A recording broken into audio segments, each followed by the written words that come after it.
Procedures for the burnt offering. The Lord called to Moses from the tabernacle and said to him, "Give the following instructions to the people of Israel.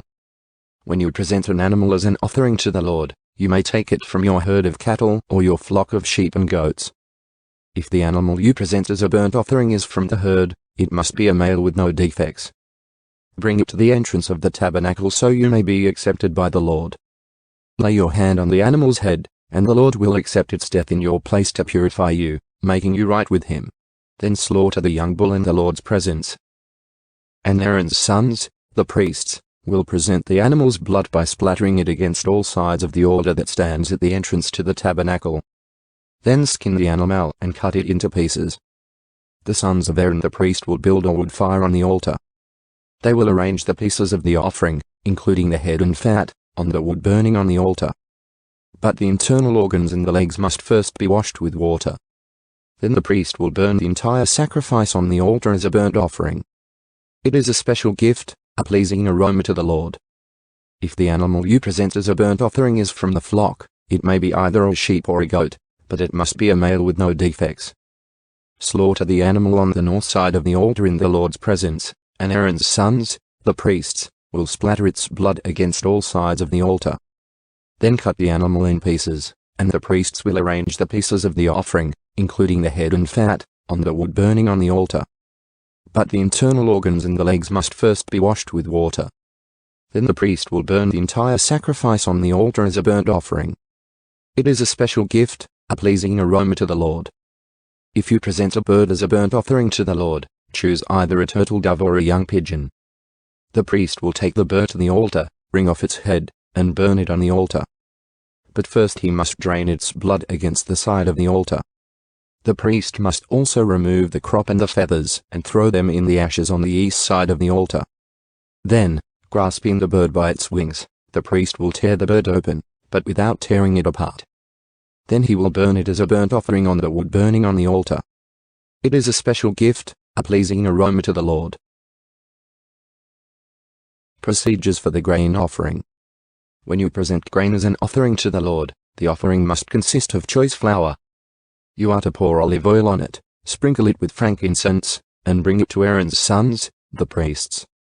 The priest will scoop out a handful of the flour moistened with oil, together with all the frankincense, and burn this representative portion on the altar. It is a special gift, a pleasing aroma to the Lord. The rest of the grain offering will then be given to Aaron and his sons. This offering will be considered the most holy part of the special gifts presented to the Lord. If your offering is a grain offering baked in an oven, it must be made of choice flour, but without any yeast.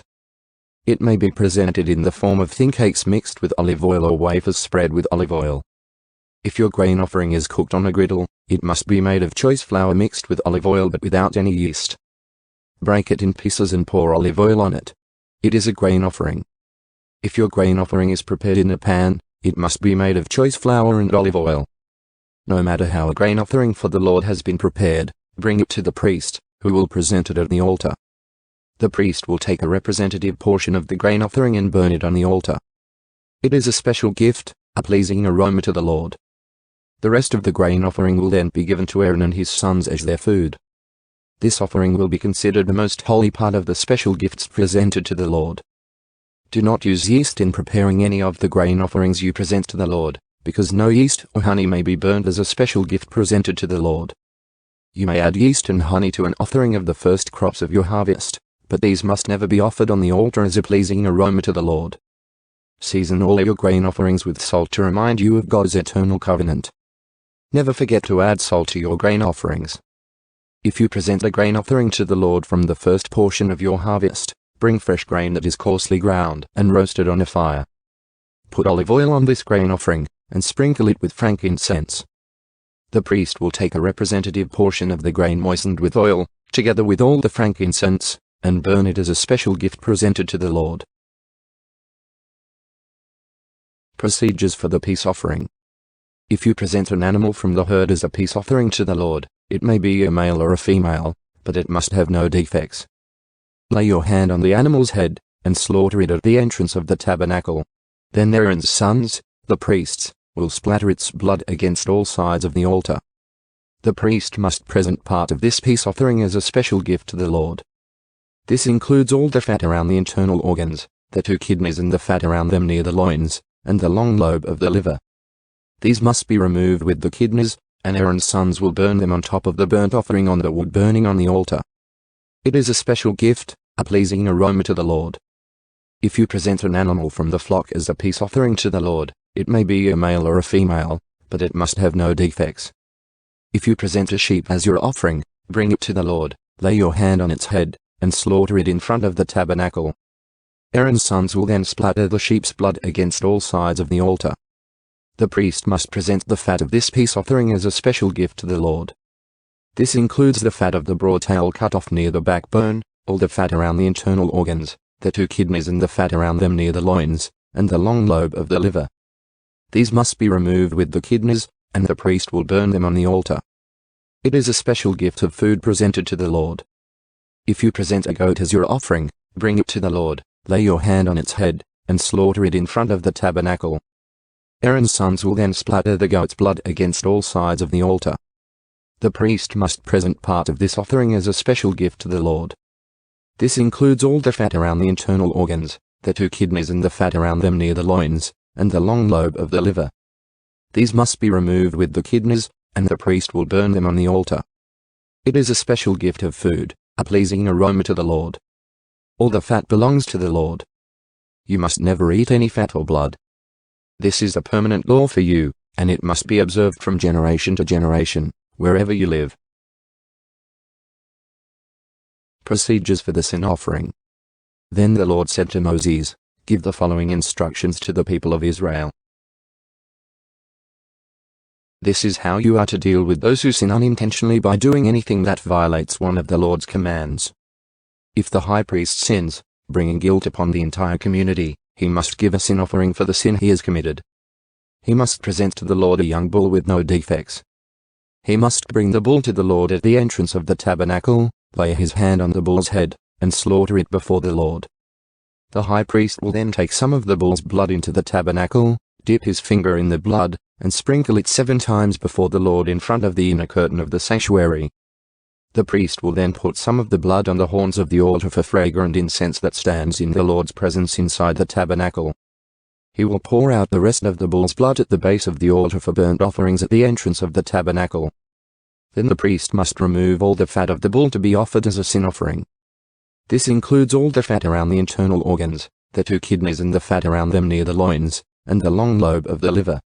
He must remove these along with the kidneys, just as he does with cattle offered as a peace offering, and burn them on the altar of burnt offerings.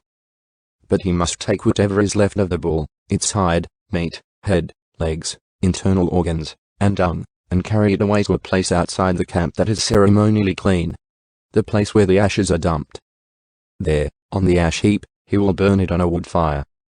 If the entire Israelite community sins by violating one of the Lord's commands, but the people don't realize it, they are still guilty. When they become aware of their sin, the people must bring a young bull as an offering for their sin and present it before the tabernacle. The elders of the community must then lay their hands on the bull's head and slaughter it before the Lord. The high priest will then take some of the bull's blood into the tabernacle, dip his finger in the blood, and sprinkle it 7 times before the Lord in front of the inner curtain. He will then put some of the blood on the horns of the altar for fragrant incense that stands in the Lord's presence inside the tabernacle. He will pour out the rest of the blood at the base of the altar for burnt offerings at the entrance of the tabernacle. Then the priest must remove all the animal's fat and burn it on the altar, just as he does with the bull offered as a sin offering for the high priest. Through this process, the priest will purify the people, making them right with the Lord, and they will be forgiven. Then the priest must take what is left of the bull and carry it outside the camp and burn it there, just as is done with the sin offering for the high priest. This offering is for the sin of the entire congregation of Israel. If one of Israel's leaders sins by violating one of the commands of the Lord his God but doesn't realize it, he is still guilty. When he becomes aware of his sin, he must bring as his offering a male goat with no defects. He must lay his hand on the goat's head and slaughter it at the place where burnt offerings are slaughtered before the Lord. This is an offering for his sin. Then the priest will dip his finger in the blood of the sin offering and put it on the horns of the altar for burnt offerings. He will pour out the rest of the blood at the base of the altar. Then he must burn all the goat's fat on the altar, just as he does with the peace offering. Through this process, the priest will purify the leader from his sin, making him right with the Lord, and he will be forgiven. If any of the common people sin by violating one of the Lord's commands, but they don't realize it, they are still guilty. When they become aware of their sin, they must bring as an offering for their sin a female goat with no defects. They must lay a hand on the head of the sin offering and slaughter it at the place where burnt offerings are slaughtered. Then the priest will dip his finger in the blood and put it on the horns of the altar for burnt offerings. He will pour out the rest of the blood at the base of the altar. Then he must remove all the goat's fat, just as he does with the fat of the peace offering. He will burn the fat on the altar, and it will be a pleasing aroma to the Lord. Through this process, the priest will purify the people, making them right with the Lord, and they will be forgiven. If the people bring a sheep as their sin offering, it must be a female with no defects. They must lay a hand on the head of the sin offering and slaughter it at the place where burnt offerings are slaughtered. Then the priest will dip his finger in the blood of the sin offering and put it on the horns of the altar for burnt offerings. He will pour out the rest of the blood at the base of the altar. Then he must remove all the sheep's fat, just as he does with the fat of a sheep presented as a peace offering. He will burn the fat on the altar on top of the special gifts presented to the Lord. Through this process, the priest will purify the people from their sin, making them right with the Lord, and they will be forgiven. Sins requiring a sin offering. If you are called to testify about something you have seen or that you know about, it is sinful to refuse to testify, and you will be punished for your sin. Or suppose you unknowingly touch something that is ceremonially unclean, such as the carcass of an unclean animal. When you realize what you have done, you must admit your defilement and your guilt. This is true whether it is a wild animal, a domestic animal, or an animal that scurries along the ground. Or suppose you unknowingly touch something that makes a person unclean. When you realize what you have done, you must admit your guilt. Or suppose you make a foolish vow of any kind, whether its purpose is for good or for bad. When you realize its foolishness, you must admit your guilt. When you become aware of your guilt in any of these ways, you must confess your sin. Then you must bring to the Lord as the penalty for your sin a female from the flock, either a sheep or a goat. This is a sin offering with which the priest will purify you from your sin, making you right with the Lord. But if you cannot afford to bring a sheep, you may bring to the Lord 2 turtle doves or 2 young pigeons as the penalty for your sin. One of the birds will be for a sin offering, and the other for a burnt offering. You must bring them to the priest, who will present the first bird as the sin offering. He will wring its neck but without severing its head from the body. Then he will sprinkle some of the blood of the sin offering against the sides of the altar, and the rest of the blood will be drained out at the base of the altar. This is an offering for sin. The priest will then prepare the second bird as a burnt offering, following all the procedures that have been prescribed. Through this process the priest will purify you from your sin, making you right with the Lord, and you will be forgiven. If you cannot afford to bring 2 turtle doves or 2 young pigeons, you may bring 2 quarts of choice flour for your sin offering. Since it is an offering for sin, you must not moisten it with olive oil or put any frankincense on it. Take the flour to the priest, who will scoop out a handful as a representative portion. He will burn it on the altar on top of the special gifts presented to the Lord.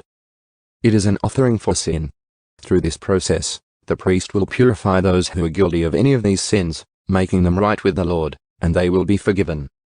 The rest of the flour will belong to the priest, just as with the grain offering. Procedures for the guilt offering.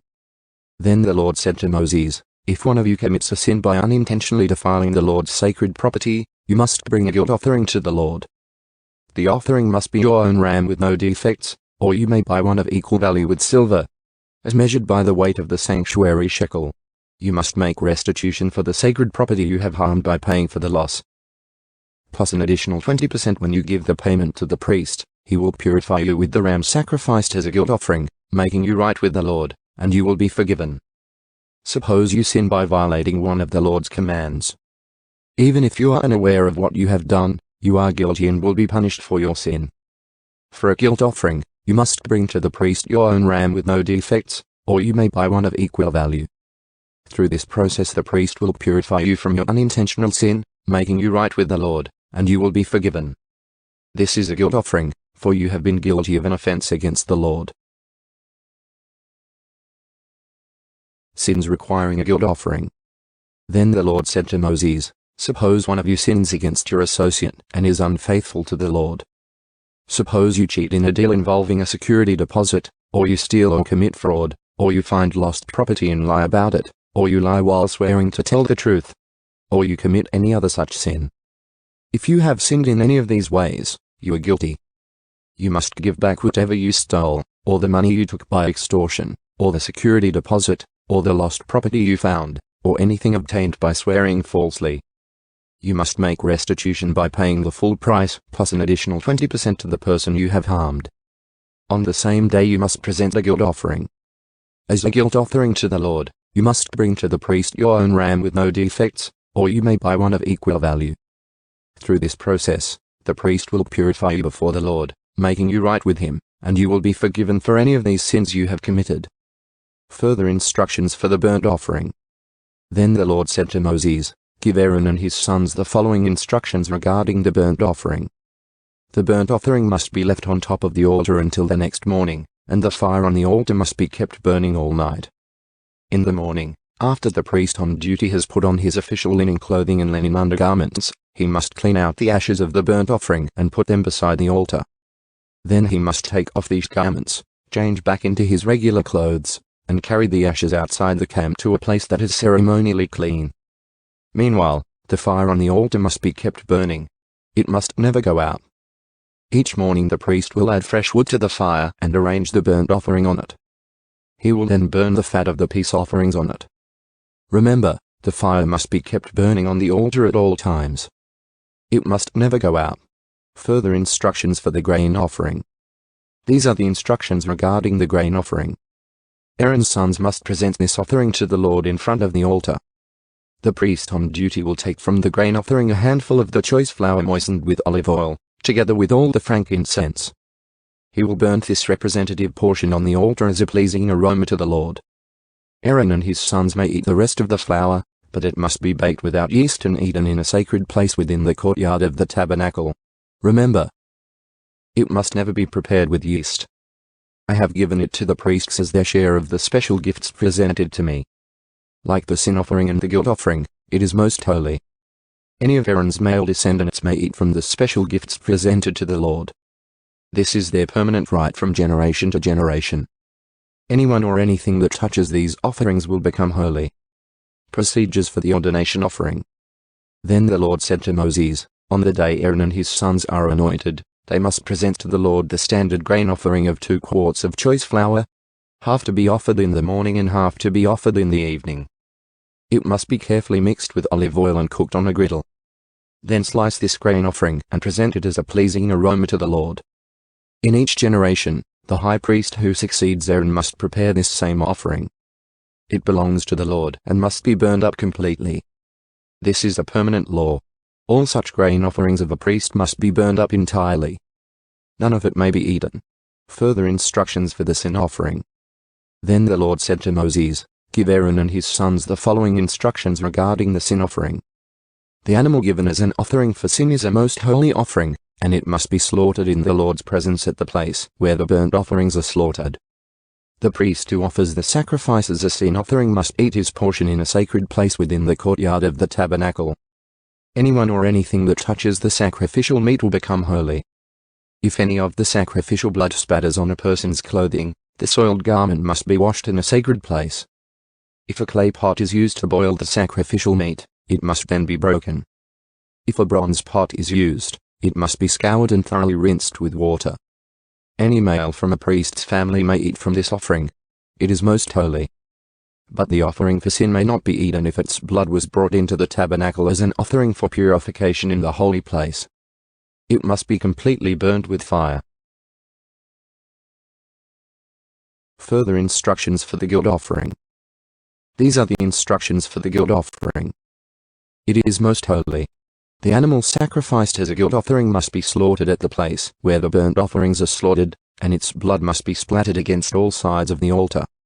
The priest will then offer all its fat on the altar, including the fat of the broad tail, the fat around the internal organs, the 2 kidneys and the fat around them near the loins, and the long lobe of the liver. These are to be removed with the kidneys, and the priests will burn them on the altar as a special gift presented to the Lord. This is the guilt offering. Any male from a priest's family may eat the meat. It must be eaten in a sacred place, for it is most holy. The same instructions apply to both the guilt offering and the sin offering. Both belong to the priest who uses them to purify someone, making that person right with the Lord. In the case of the burnt offering, the priest may keep the hide of the sacrificed animal. Any grain offering that has been baked in an oven, prepared in a pan, or cooked on a griddle belongs to the priest who presents it. All other grain offerings, whether made of dry flour or flour moistened with olive oil, are to be shared equally among all the priests, the descendants of Aaron. Further instructions for the peace offering. These are the instructions regarding the different kinds of peace offerings that may be presented to the Lord. If you present your peace offering as an expression of thanksgiving, the usual animal sacrifice must be accompanied by various kinds of bread made without yeast, thin cakes mixed with olive oil, wafers spread with oil, and cakes made of choice flour mixed with olive oil. This peace offering of thanksgiving must also be accompanied by loaves of bread made with yeast. One of each kind of bread must be presented as a gift to the Lord. It will then belong to the priest who splatters the blood of the peace offering against the altar. The meat of the peace offering of thanksgiving must be eaten on the same day it is offered. None of it may be saved for the next morning. If you bring an offering to fulfill a vow or as a voluntary offering, the meat must be eaten on the same day the sacrifice is offered, but whatever is left over may be eaten on the second day. Any meat left over until the third day must be completely burned up. If any of the meat from the peace offering is eaten on the third day, the person who presented it will not be accepted by the Lord. You will receive no credit for offering it. By then the meat will be contaminated. If you eat it, you will be punished for your sin. Meat that touches anything ceremonially unclean may not be eaten. It must be completely burned up. The rest of the meat may be eaten, but only by people who are ceremonially clean. If you are ceremonially unclean and you eat meat from a peace offering that was presented to the Lord, you will be cut off from the community. If you touch anything that is unclean, whether it is human defilement or an unclean animal or any other unclean, detestable thing, and then eat meat from a peace offering presented to the Lord, you will be cut off from the community. The forbidden blood and fat. Then the Lord said to Moses, "Give the following instructions to the people of Israel. You must never eat fat, whether from cattle, sheep, or goats. The fat of an animal found dead or torn to pieces by wild animals must never be eaten, though it may be used for any other purpose. Anyone who eats fat from an animal presented as a special gift to the Lord will be cut off from the community. No matter where you live, you must never consume the blood of any bird or animal. Anyone who consumes blood will be cut off from the community." A portion for the priests. Then the Lord said to Moses, "Give the following instructions to the people of Israel. When you present a peace offering to the Lord, bring part of it as a gift to the Lord. Present it to the Lord with your own hands as a special gift to the Lord. Bring the fat of the animal, together with the breast, and lift up the breast as a special offering to the Lord. Then the priest will burn the fat on the altar, but the breast will belong to Aaron and his descendants. Give the right thigh of your peace offering to the priest as a gift. The right thigh must always be given to the priest who offers the blood and the fat of the peace offering. For I have reserved the breast of the special offering and the right thigh of the sacred offering for the priests. It is the permanent right of Aaron and his descendants to share in the peace offerings brought by the people of Israel. This is their rightful share. The special gifts presented to the Lord have been reserved for Aaron and his descendants from the time they were set apart to serve the Lord as priests. On the day they were anointed, the Lord commanded the Israelites to give these portions to the priests as their permanent share from generation to generation. These are the instructions for the burnt offering, the grain offering, the sin offering, and the guilt offering, as well as the ordination offering and the peace offering. The Lord gave these instructions to Moses on Mount Sinai when he commanded the Israelites to present their offerings to the Lord in the wilderness of Sinai. Ordination of the priests. Then the Lord said to Moses, "Bring Aaron and his sons, along with their sacred garments, the anointing oil, the bull for the sin offering, the 2 rams, and the basket of bread made without yeast. And call the entire community of Israel together at the entrance of the tabernacle." So Moses followed the Lord's instructions, and the whole community assembled at the tabernacle entrance. Moses announced to them, "This is what the Lord has commanded us to do." Then he presented Aaron and his sons and washed them with water.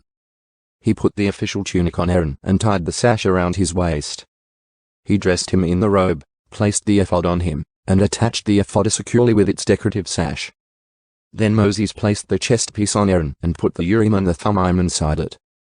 He placed the turban on Aaron's head and attached the gold medallion, the badge of holiness, to the front of the turban, just as the Lord had commanded him. Then Moses took the anointing oil and anointed the tabernacle and everything in it, making them holy.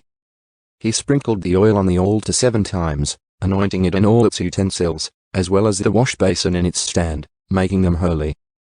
Then he poured some of the anointing oil on Aaron's head, anointing him and making him holy for his work. Next Moses presented Aaron's sons.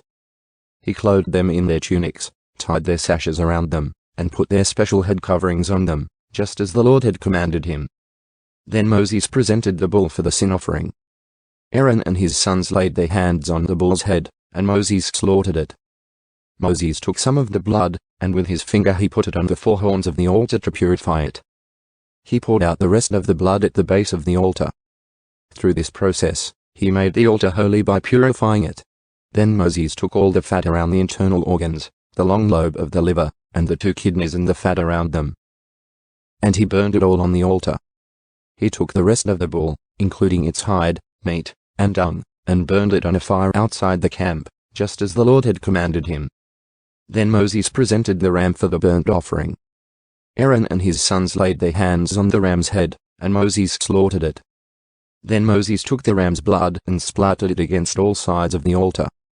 Then he cut the ram into pieces, and he burned the head, some of its pieces, and the fat on the altar.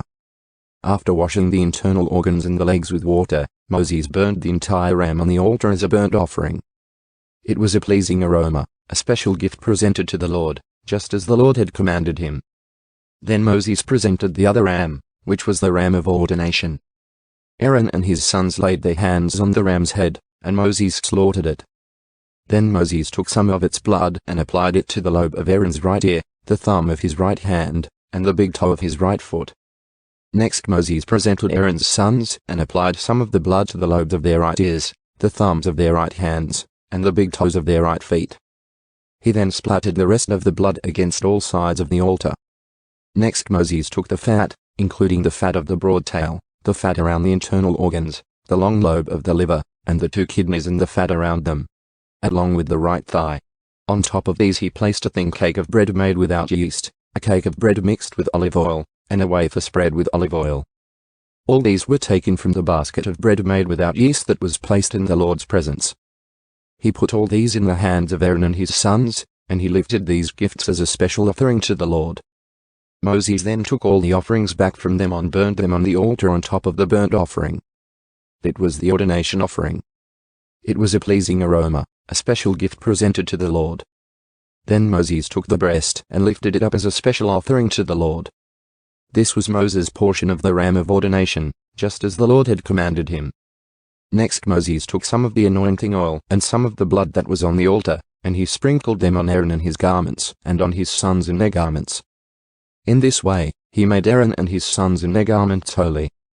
Then Moses said to Aaron and his sons, "Boil the remaining meat of the offerings at the tabernacle entrance, and eat it there, along with the bread that is in the basket of offerings for the ordination, just as I commanded when I said, 'Aaron and his sons will eat it.'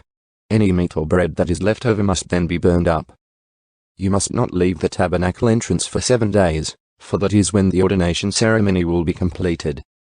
Everything we have done today was commanded by the Lord in order to purify you, making you right with him. Now stay at the entrance of the tabernacle day and night for 7 days, and do everything the Lord requires. If you fail to do this, you will die, for this is what the Lord has commanded." So Aaron and his sons did everything the Lord had commanded through Moses. Priests begin their work. After the ordination ceremony, on the 8th day, Moses called together Aaron and his sons and the elders of Israel. He said to Aaron, "Take a young bull for a sin offering and a ram for a burnt offering, both without defects, and present them to the Lord. Then tell the Israelites, take a male goat for a sin offering, and take a calf and a lamb, both a year old and without defects, for a burnt offering. Also take a bull and a ram for a peace offering and flour moistened with olive oil for a grain offering. Present all these offerings to the Lord, because the Lord will appear to you today." So the people presented all these things at the entrance of the tabernacle, just as Moses had commanded. Then the whole community came forward and stood before the Lord. And Moses said, "This is what the Lord has commanded you to do so that the glory of the Lord may appear to you." Then Moses said to Aaron, "Come to the altar and sacrifice your sin offering and your burnt offering to purify yourself and the people. Then present the offerings of the people to purify them, making them right with the Lord, just as he has commanded." So Aaron went to the altar and slaughtered the calf as a sin offering for himself. His sons brought him the blood, and he dipped his finger in it and put it on the horns of the altar. He poured out the rest of the blood at the base of the altar. Then he burned on the altar the fat, the kidneys, and the long lobe of the liver from the sin offering, just as the Lord had commanded Moses. The meat and the hide, however, he burned outside the camp. Next Aaron slaughtered the animal for the burnt offering. His sons brought him the blood, and he splattered it against all sides of the altar. Then they handed him each piece of the burnt offering, including the head, and he burned them on the altar. Then he washed the internal organs and the legs, and burned them on the altar, along with the rest of the burnt offering. Next Aaron presented the offerings of the people. He slaughtered the people's goat, and presented it as an offering for their sin, just as he had first done with the offering for his own sin. Then he presented the burnt offering, and sacrificed it in the prescribed way. He also presented the grain offering, burning a handful of the flour mixture on the altar, in addition to the regular burnt offering for the morning. Then Aaron slaughtered the bull and the ram for the people's peace offering. His sons brought him the blood, and he splattered it against all sides of the altar. Then he took the fat of the bull and the ram, the fat of the broad tail, and from around the internal organs, along with the kidneys and the long lobes of the livers. He placed these fat portions on top of the breasts of these animals, and burned them on the altar. Aaron then lifted up the breasts and right thighs as a special offering to the Lord, just as Moses had commanded. After that, Aaron raised his hands toward the people and blessed them. Then, after presenting the sin offering, the burnt offering, and the peace offering, he stepped down from the altar. Then Moses and Aaron went into the tabernacle, and when they came back out, they blessed the people again, and the glory of the Lord appeared to the whole community. Fire blazed forth from the Lord's presence, and consumed the burnt offering and the fat on the altar. When the people saw this, they shouted with joy and fell face down on the ground. The sin of Nadab and Abihu. Aaron's sons Nadab and Abihu put coals of fire in the incense burners, and sprinkled incense over them. In this way, they disobeyed the Lord by burning before him the wrong kind of fire, different than he had commanded.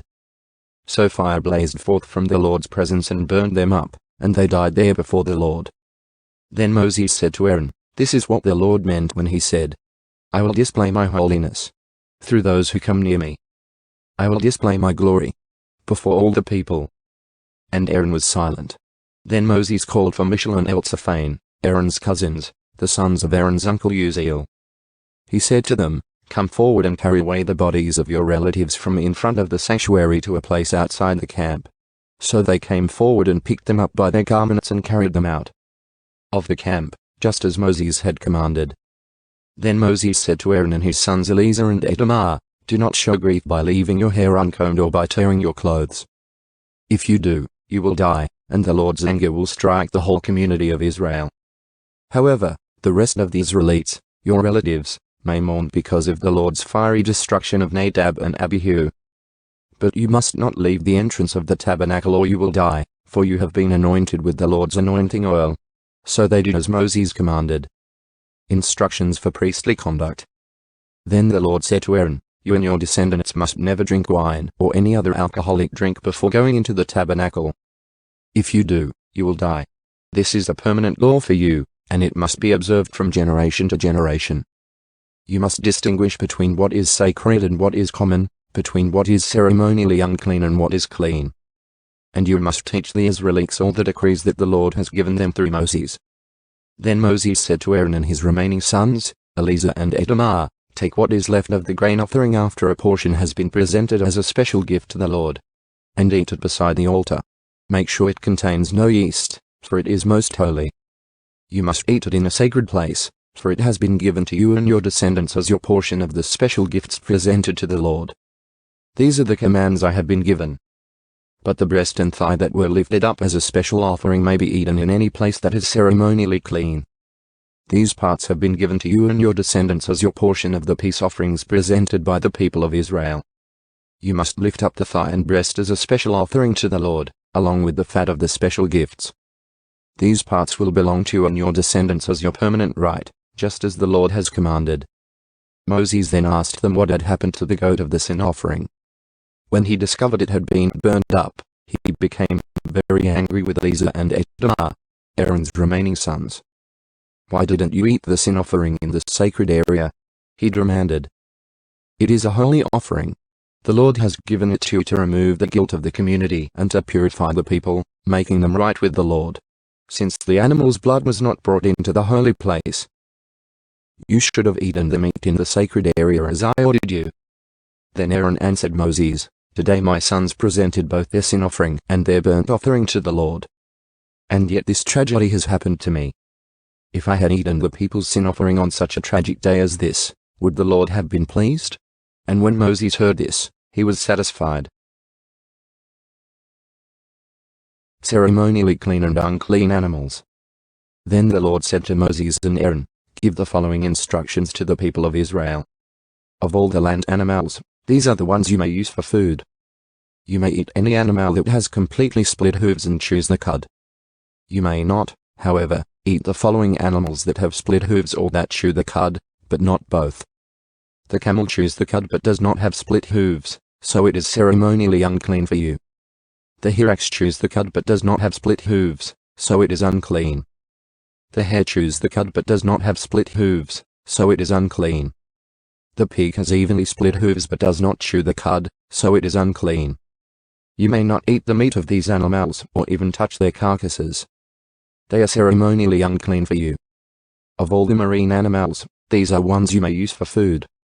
You may eat anything from the water if it has both fins and scales, whether taken from salt water or from streams. But you must never eat animals from the sea or from rivers that do not have both fins and scales. They are detestable to you. This applies both to little creatures that live in shallow water and to all creatures that live in deep water. They will always be detestable to you. You must never eat their meat or even touch their dead bodies.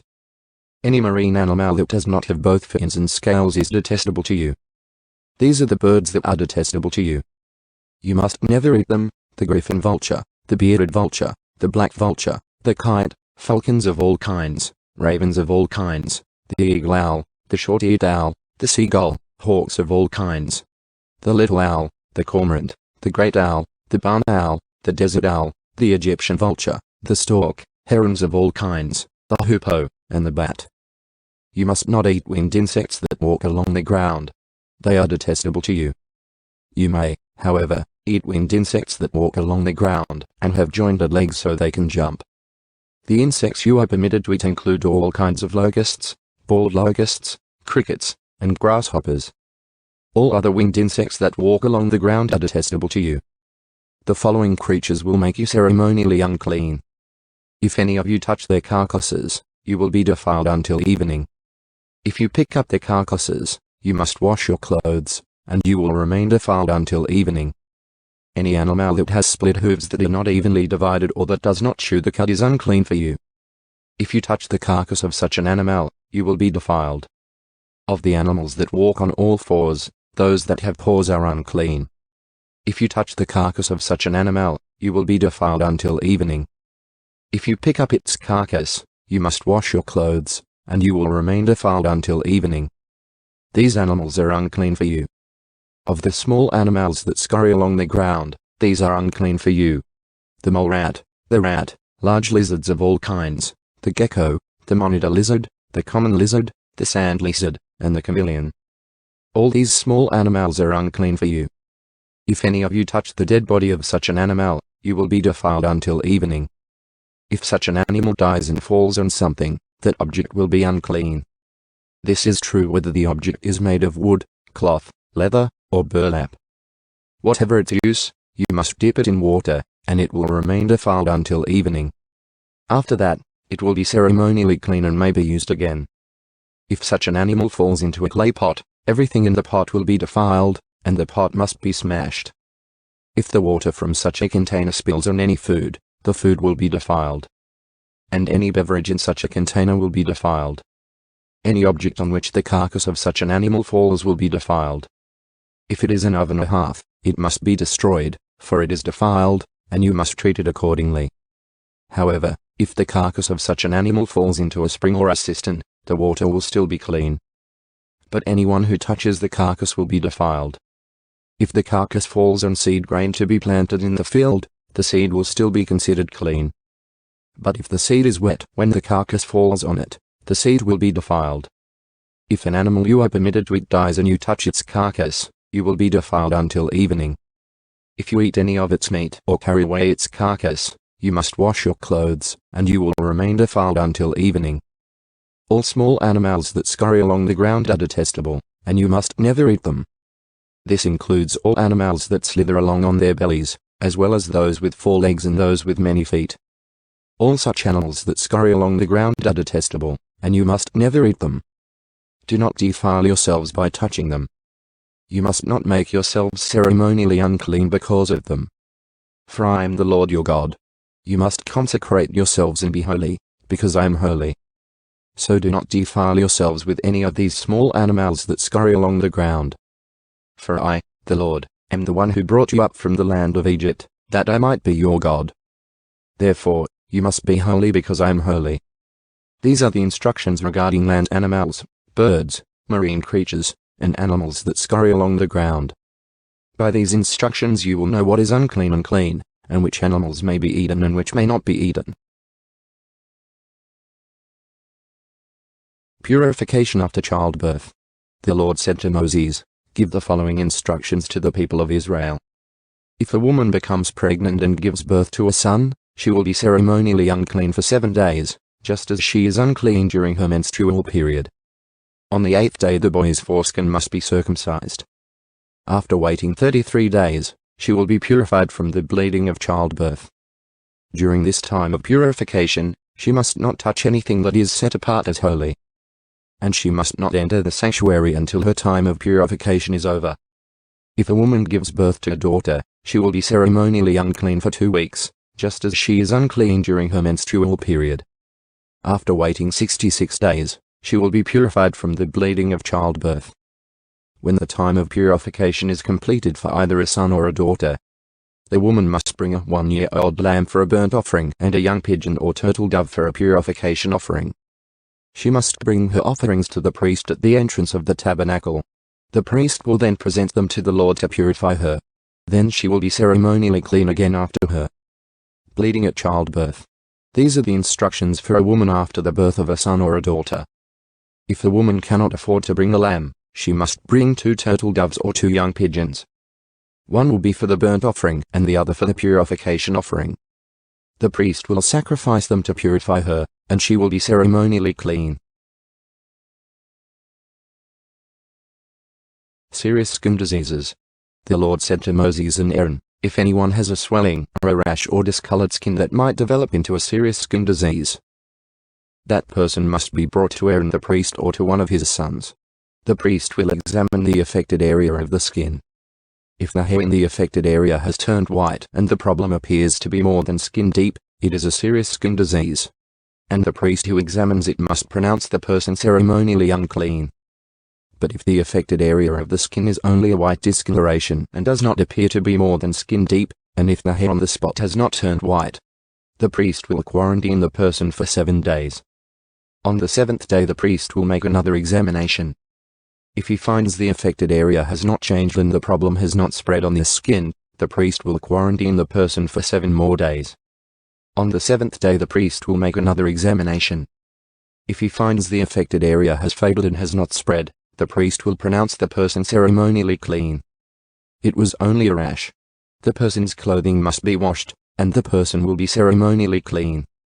But if the rash continues to spread after the person has been examined by the priest and has been pronounced clean, the infected person must return to be examined again. If the priest finds that the rash has spread, he must pronounce the person ceremonially unclean, for it is indeed a skin disease.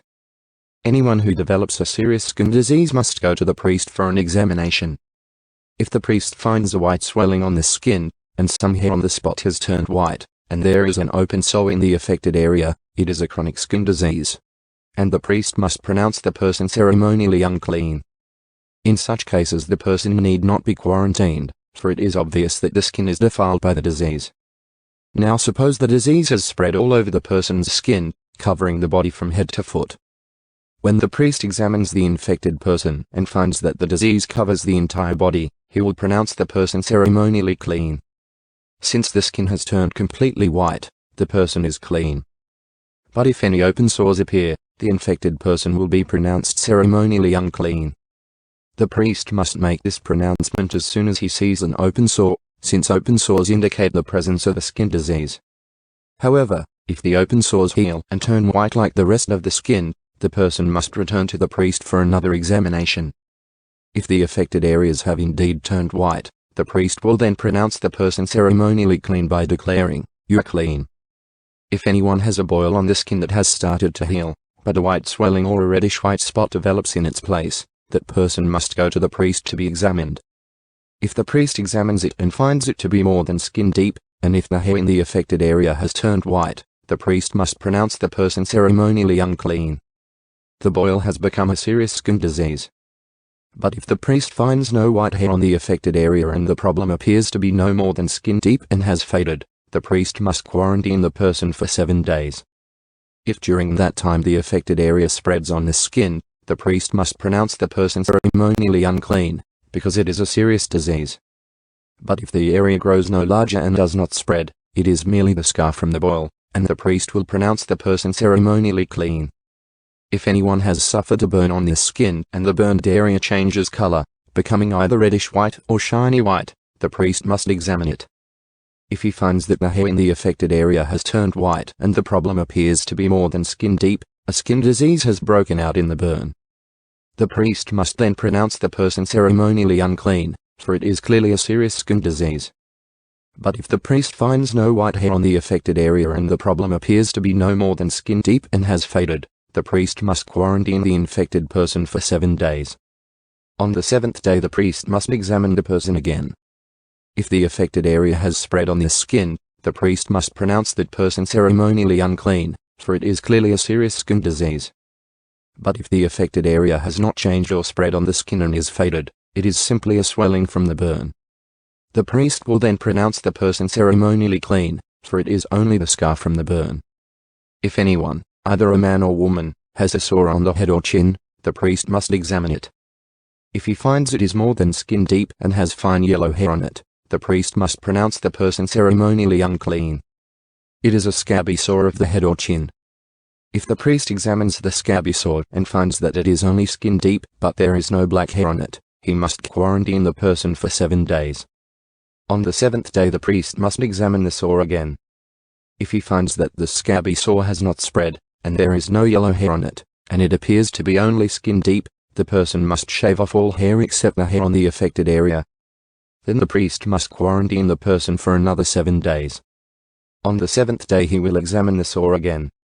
If it has not spread and appears to be no more than skin deep, the priest will pronounce the person ceremonially clean.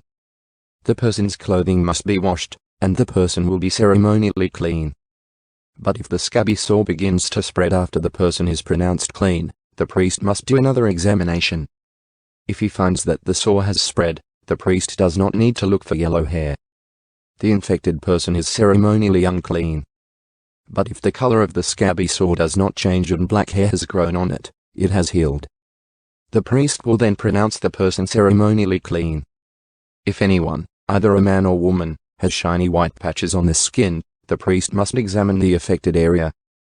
If he finds that the shiny patches are only pale white, this is a harmless skin rash, and the person is ceremonially clean. If a man loses his hair and his head becomes bald, he is still ceremonially clean. And if he loses hair on his forehead, he simply has a bald forehead. He is still clean. However, if a reddish white sore appears on the bald area on top of his head or on his forehead, this is a skin disease. The priest must examine him, and if he finds swelling around the reddish white sore anywhere on the man's head and it looks like a skin disease, the man is indeed infected with a skin disease and is unclean.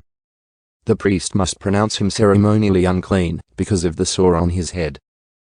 Those who suffer from a serious skin disease must tear their clothing and leave their hair uncombed. They must cover their mouth and call out, "Unclean! Unclean!" as long as the serious disease lasts, they will be ceremonially unclean.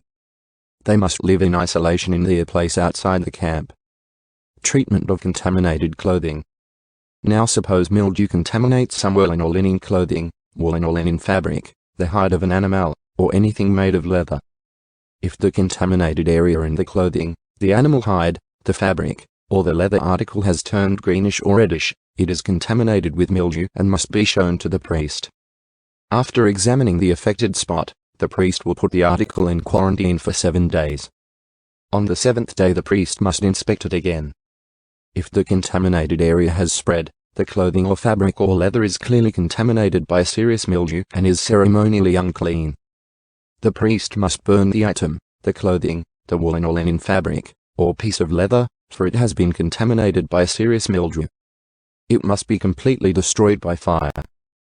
But if the priest examines it and finds that the contaminated area has not spread in the clothing, the fabric, or the leather, the priest will order the object to be washed and then quarantined for 7 more days. Then the priest must examine the object again.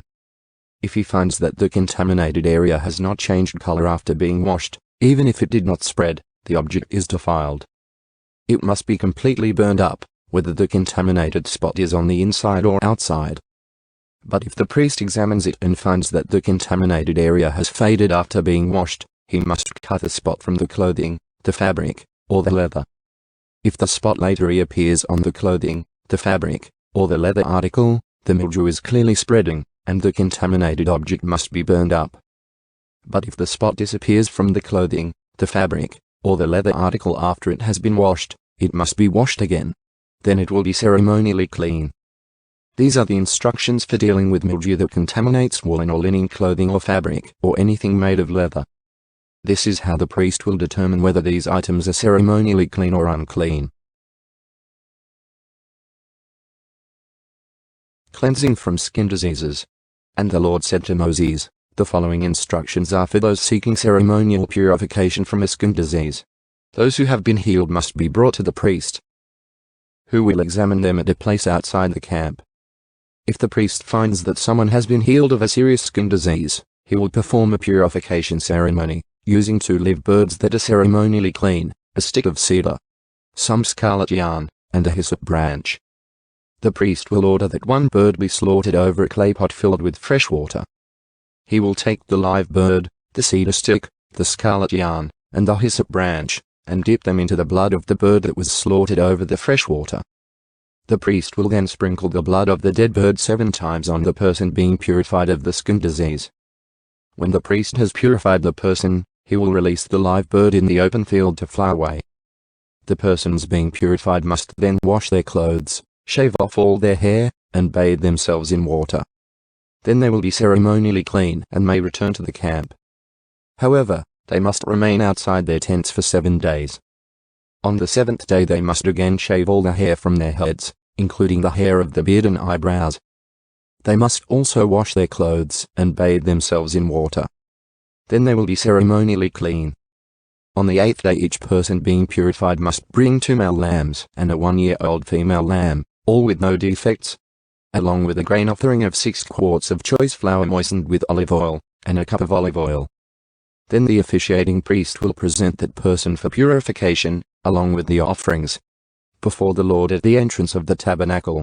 The priest will take 1 of the male lambs and the olive oil and present them as a guilt offering, lifting them up as a special offering before the Lord. He will then slaughter the male lamb in the sacred area where sin offerings and burnt offerings are slaughtered. As with the sin offering, the guilt offering belongs to the priest. It is a most holy offering. The priest will then take some of the blood of the guilt offering and apply it to the lobe of the right ear, the thumb of the right hand, and the big toe of the right foot of the person being purified. Then the priest will pour some of the olive oil into the palm of his own left hand. He will dip his right finger into the oil in his palm and sprinkle some of it with his finger 7 times before the Lord. The priest will then apply some of the oil in his palm over the blood from the guilt offering that is on the lobe of the right ear, the thumb of the right hand, and the big toe of the right foot of the person being purified. The priest will apply the oil remaining in his hand to the head of the person being purified. Through this process, the priest will purify the person before the Lord. Then the priest must present the sin offering to purify the person who was cured of the skin disease. After that, the priest will slaughter the burnt offering and offer it on the altar along with the grain offering. Through this process, the priest will purify the person who was healed, and the person will be ceremonially clean. But anyone who is too poor and cannot afford these offerings may bring one male lamb for a guilt offering, to be lifted up as a special offering for purification. The person must also bring 2 quarts of choice flour moistened with olive oil for the grain offering and a cup of olive oil. The offering must also include 2 turtle doves or 2 young pigeons, whichever the person can afford. One of the pair must be used for the sin offering and the other for a burnt offering. On the 8th day of the purification ceremony, the person being purified must bring the offerings to the priest in the Lord's presence at the entrance of the tabernacle. The priest will take the lamb for the guilt offering, along with the olive oil, and lift them up as a special offering to the Lord. Then the priest will slaughter the lamb for the guilt offering. He will take some of its blood and apply it to the lobe of the right ear, the thumb of the right hand, and the big toe of the right foot of the person being purified. The priest will also pour some of the olive oil into the palm of his own left hand. He will dip his right finger into the oil in his palm and sprinkle some of it 7 times before the Lord. The priest will then apply some of the oil in his palm over the blood from the guilt offering that is on the lobe of the right ear, the thumb of the right hand, and the big toe of the right foot of the person being purified. The priest will apply the oil remaining in his hand to the head of the person being purified. Through this process, the priest will purify the person before the Lord. Then the priest will offer the 2 turtle doves or the 2 young pigeons, whichever the person can afford. One of them is for a sin offering and the other for a burnt offering, to be presented along with the grain offering. Through this process, the priest will purify the person before the Lord.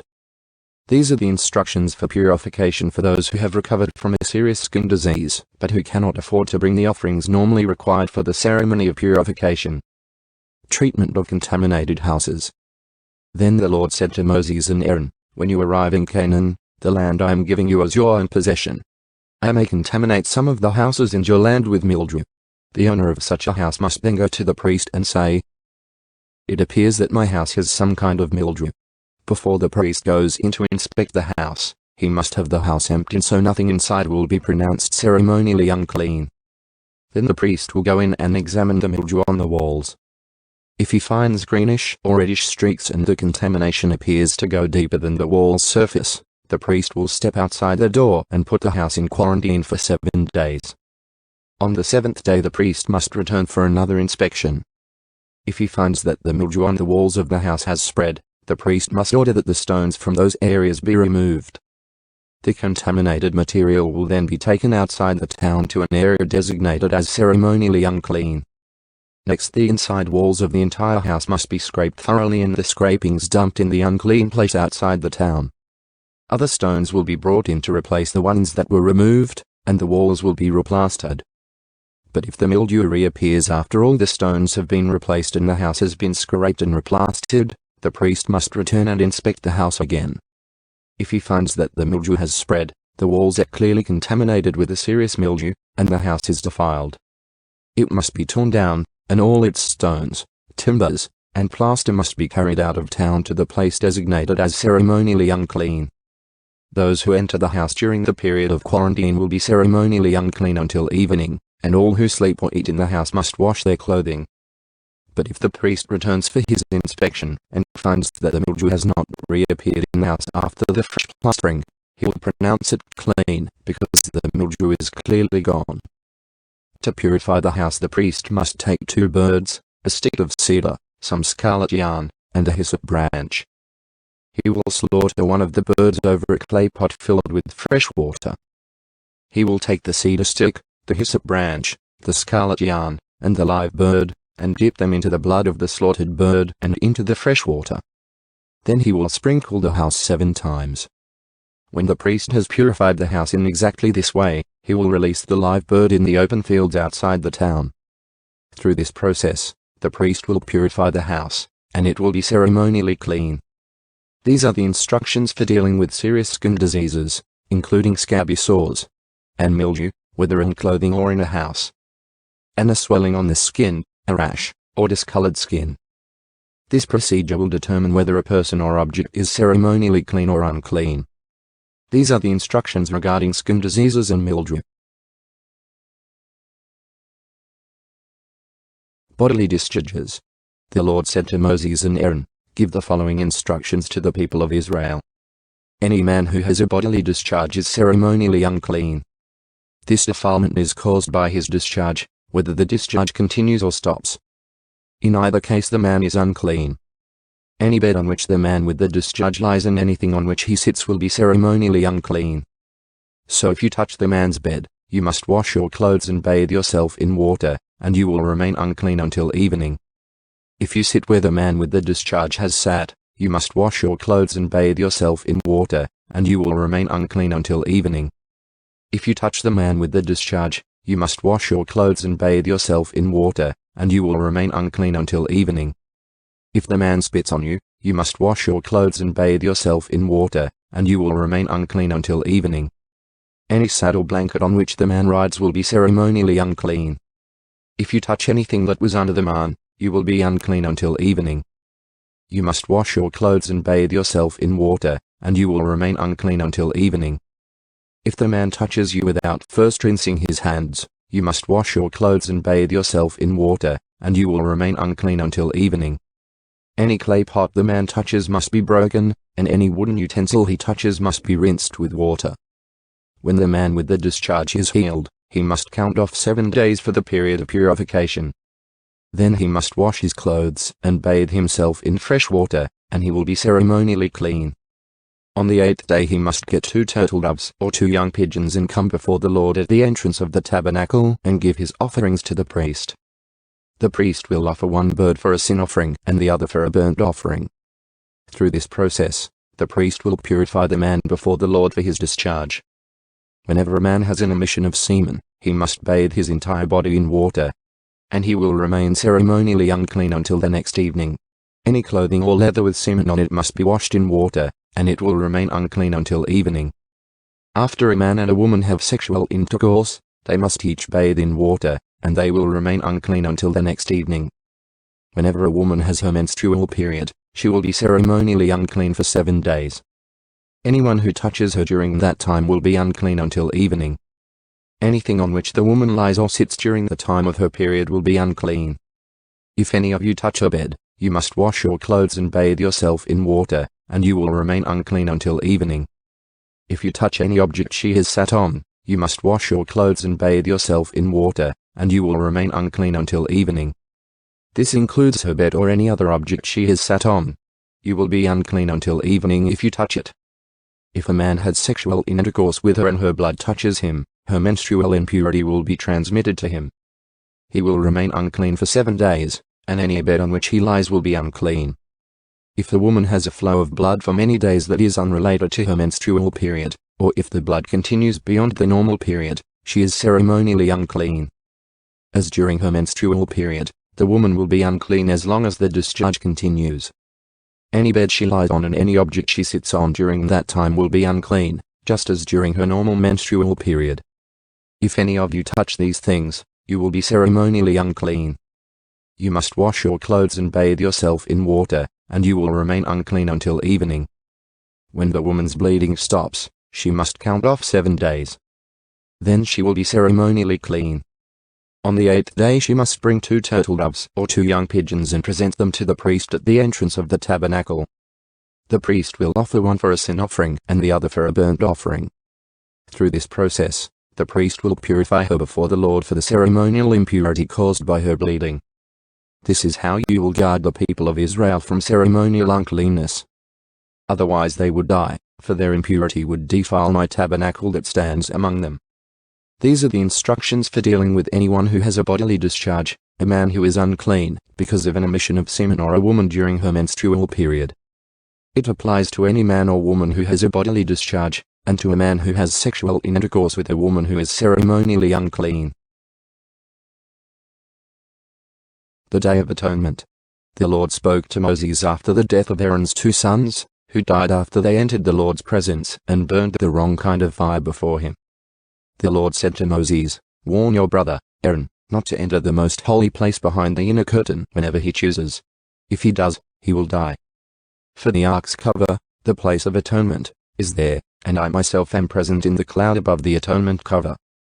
When Aaron enters the sanctuary area, he must follow these instructions fully. He must bring a young bull for a sin offering and a ram for a burnt offering. He must put on his linen tunic and the linen undergarments worn next to his body. He must tie the linen sash around his waist and put the linen turban on his head. These are sacred garments, so he must bathe himself in water before he puts them on. Aaron must take from the community of Israel 2 male goats for a sin offering and a ram for a burnt offering. Aaron will present his own bull as a sin offering to purify himself and his family, making them right with the Lord. Then he must take the 2 male goats and present them to the Lord at the entrance of the tabernacle. He is to cast sacred lots to determine which goat will be reserved as an offering to the Lord and which will carry the sins of the people to the wilderness of Azazel. Aaron will then present as a sin offering the goat chosen by lot for the Lord. The other goat, the scapegoat chosen by lot to be sent away, will be kept alive, standing before the Lord. When it is sent away to Azazel in the wilderness, the people will be purified and made right with the Lord. Aaron will present his own bull as a sin offering to purify himself and his family, making them right with the Lord. After he has slaughtered the bull as a sin offering, he will fill an incense burner with burning coals from the altar that stands before the Lord. Then he will take 2 handfuls of fragrant powdered incense and will carry the burner and the incense behind the inner curtain. There in the Lord's presence he will put the incense on the burning coals so that a cloud of incense will rise over the ark's cover, the place of atonement, that rests on the Ark of the Covenant. If he follows these instructions, he will not die.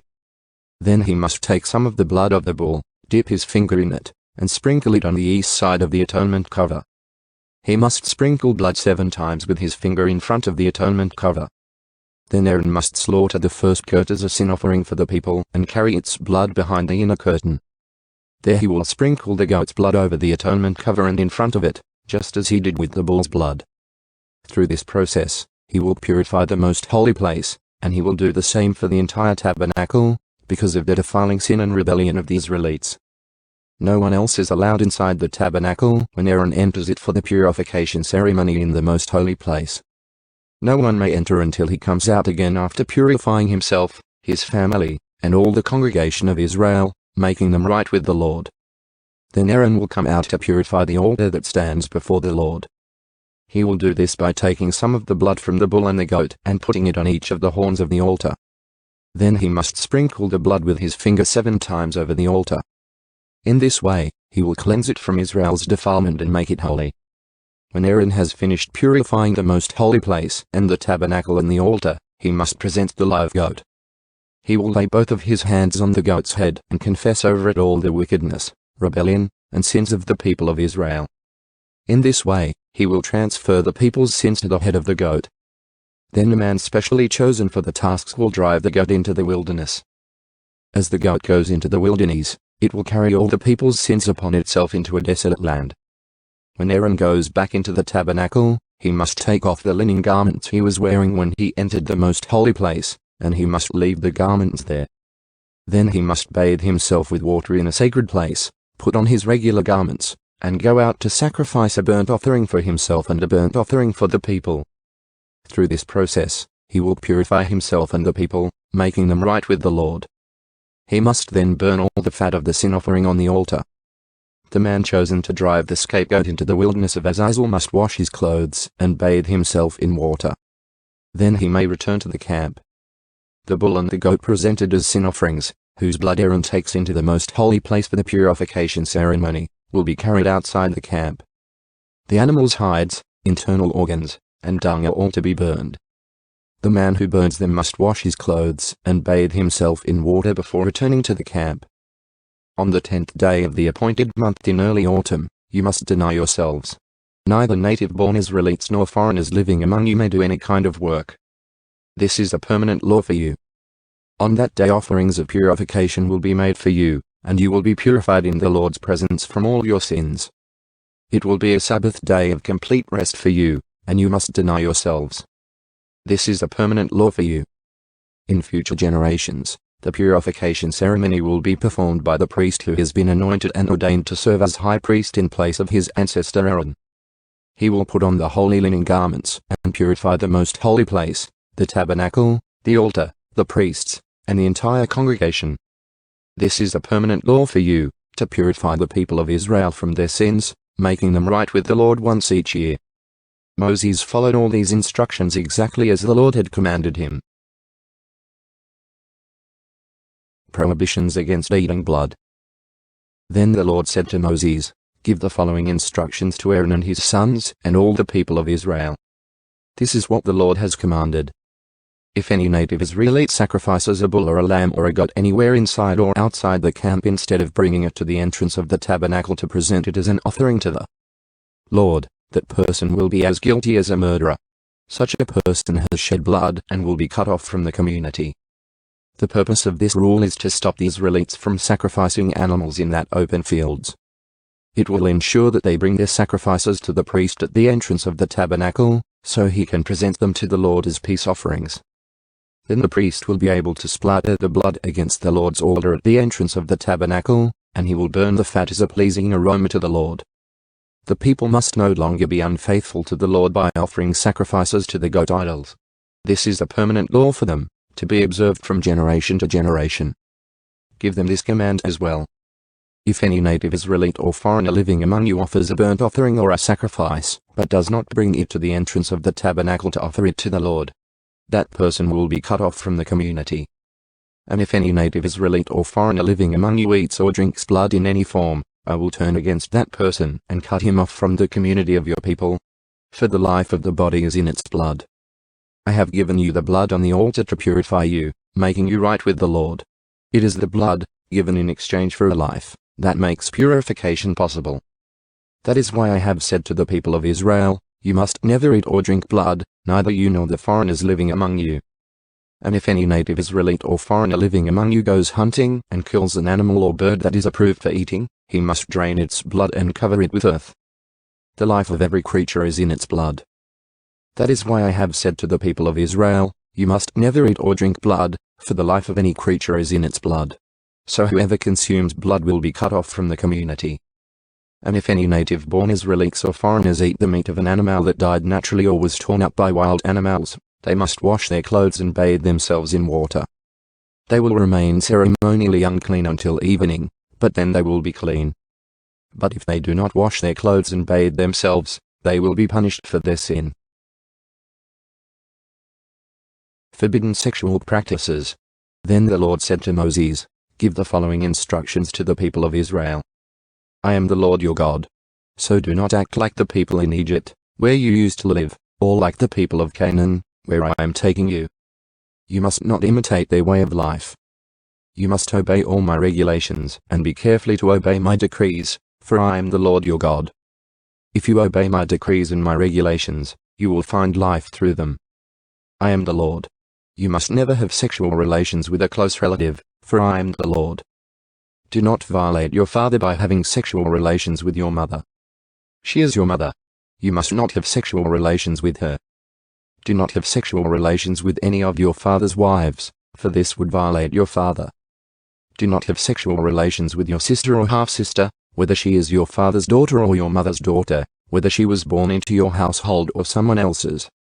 Do not have sexual relations with your granddaughter, whether she is your son's daughter or your daughter's daughter, for this would violate yourself.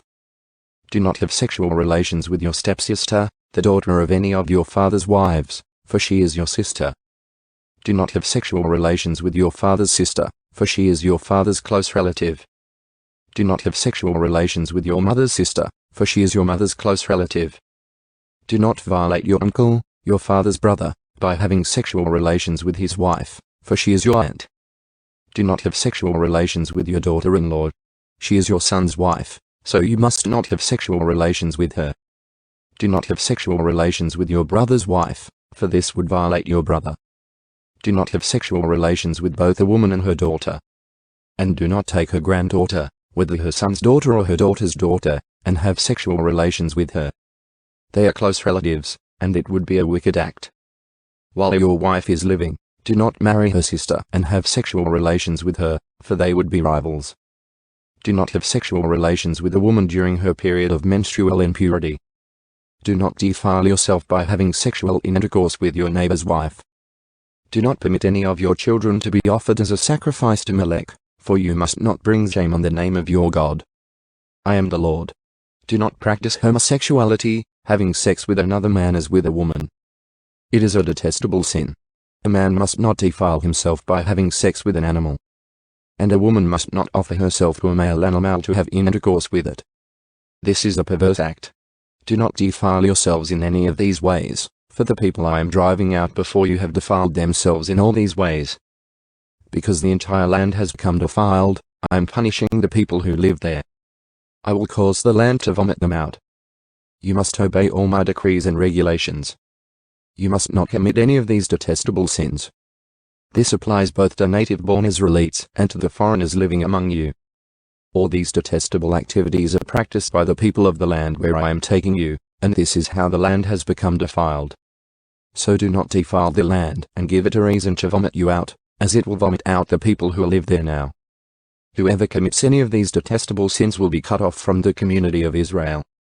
So obey my instructions, and do not defile yourselves by committing any of these detestable practices that were committed by the people who lived in the land before you. I am the Lord your God.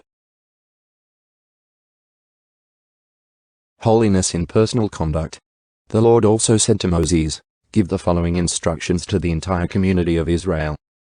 You must be holy because I, the Lord your God, am holy. Each of you must show great respect for your mother and father, and you must always observe my Sabbath days of rest. I am the Lord your God. Do not put your trust in idols or make metal images of gods for yourselves. I am the Lord your God. When you sacrifice a peace offering to the Lord, offer it properly so you will be accepted by God. The sacrifice must be eaten on the same day you offer it or on the next day. Whatever is left over until the third day must be completely burned up. If any of the sacrifice is eaten on the third day, it will be contaminated, and I will not accept it.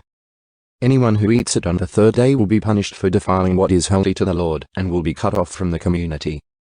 When you harvest the crops of your land, do not harvest the grain along the edges of your fields, and do not pick up what the harvesters drop. It is the same with your grape crop. Do not strip every last bunch of grapes from the vines, and do not pick up the grapes that fall to the ground. Leave them for the poor and the foreigners living among you. I am the Lord your God. Do not steal. Do not deceive or cheat one another. Do not bring shame on the name of your God by using it to swear falsely. I am the Lord.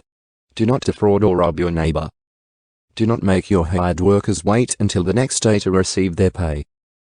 Do not insult the deaf or cause the blind to stumble. You must fear your God. I am the Lord. Do not twist justice in legal matters by favoring the poor or being partial to the rich and powerful. Always judge people fairly. Do not spread slanderous gossip among your people. Do not stand idly by when your neighbor's life is threatened. I am the Lord. Do not nurse hatred in your heart for any of your relatives. Confront people directly so you will not be held guilty for their sin. Do not seek revenge or bear a grudge against a fellow Israelite, but love your neighbor as yourself. I am the Lord. You must obey all my decrees. Do not make two different kinds of animals. Do not plant your field with two different kinds of seed. Do not wear clothing woven from two different kinds of thread. If a man has sex with a slave girl whose freedom has never been purchased but who is committed to become another man's wife, he must pay full compensation to her master. But since she is not a free woman, neither the man nor the woman will be put to death. The man, however, must bring a ram as a guilt offering and present it to the Lord at the entrance of the tabernacle. The priest will then purify him before the Lord with the ram of the guilt offering, and the man's sin will be forgiven. When you enter the land and plant fruit trees, leave the fruit unharvested for the first 3 years and consider it forbidden. Do not eat it. In the 4th year the entire crop must be consecrated to the Lord as a celebration of praise. Finally, in the 5th year you may eat the fruit. If you follow this pattern, your harvest will increase. I am the Lord your God. Do not eat meat that has not been drained of its blood. Do not practice fortune-telling or witchcraft. Do not trim off the hair on your temples or trim your beards. Do not cut your bodies for the dead, and do not mark your skin with tattoos. I am the Lord. Do not defile your daughter by making her a prostitute, or the land will be filled with prostitution and wickedness. Keep my Sabbath days of rest, and show reverence toward my sanctuary. I am the Lord. Do not defile yourselves by turning to mediums or to those who consult the spirits of the dead. I am the Lord your God. Stand up in the presence of the elderly, and show respect for the aged. Fear your God. I am the Lord. Do not take advantage of foreigners who live among you in your land. Treat them like native-born Israelites, and love them as you love yourself. Remember that you were once foreigners living in the land of Egypt. I am the Lord your God. Do not use dishonest standards when measuring length, weight, or volume. Your scales and weights must be accurate. Your containers for measuring dry materials or liquids must be accurate. I am the Lord your God who brought you out of the land of Egypt. You must be careful to keep all of my decrees and regulations by putting them into practice. I am the Lord. Punishments for disobedience. The Lord said to Moses, "Give the people of Israel these instructions, which apply both to native Israelites and to the foreigners living in Israel. If any of them offer their children as a sacrifice to Molech, they must be put to death. The people of the community must stone them to death. I myself will turn against them and cut them off from the community, because they have defiled my sanctuary and brought shame on my holy name by offering their children to Molech.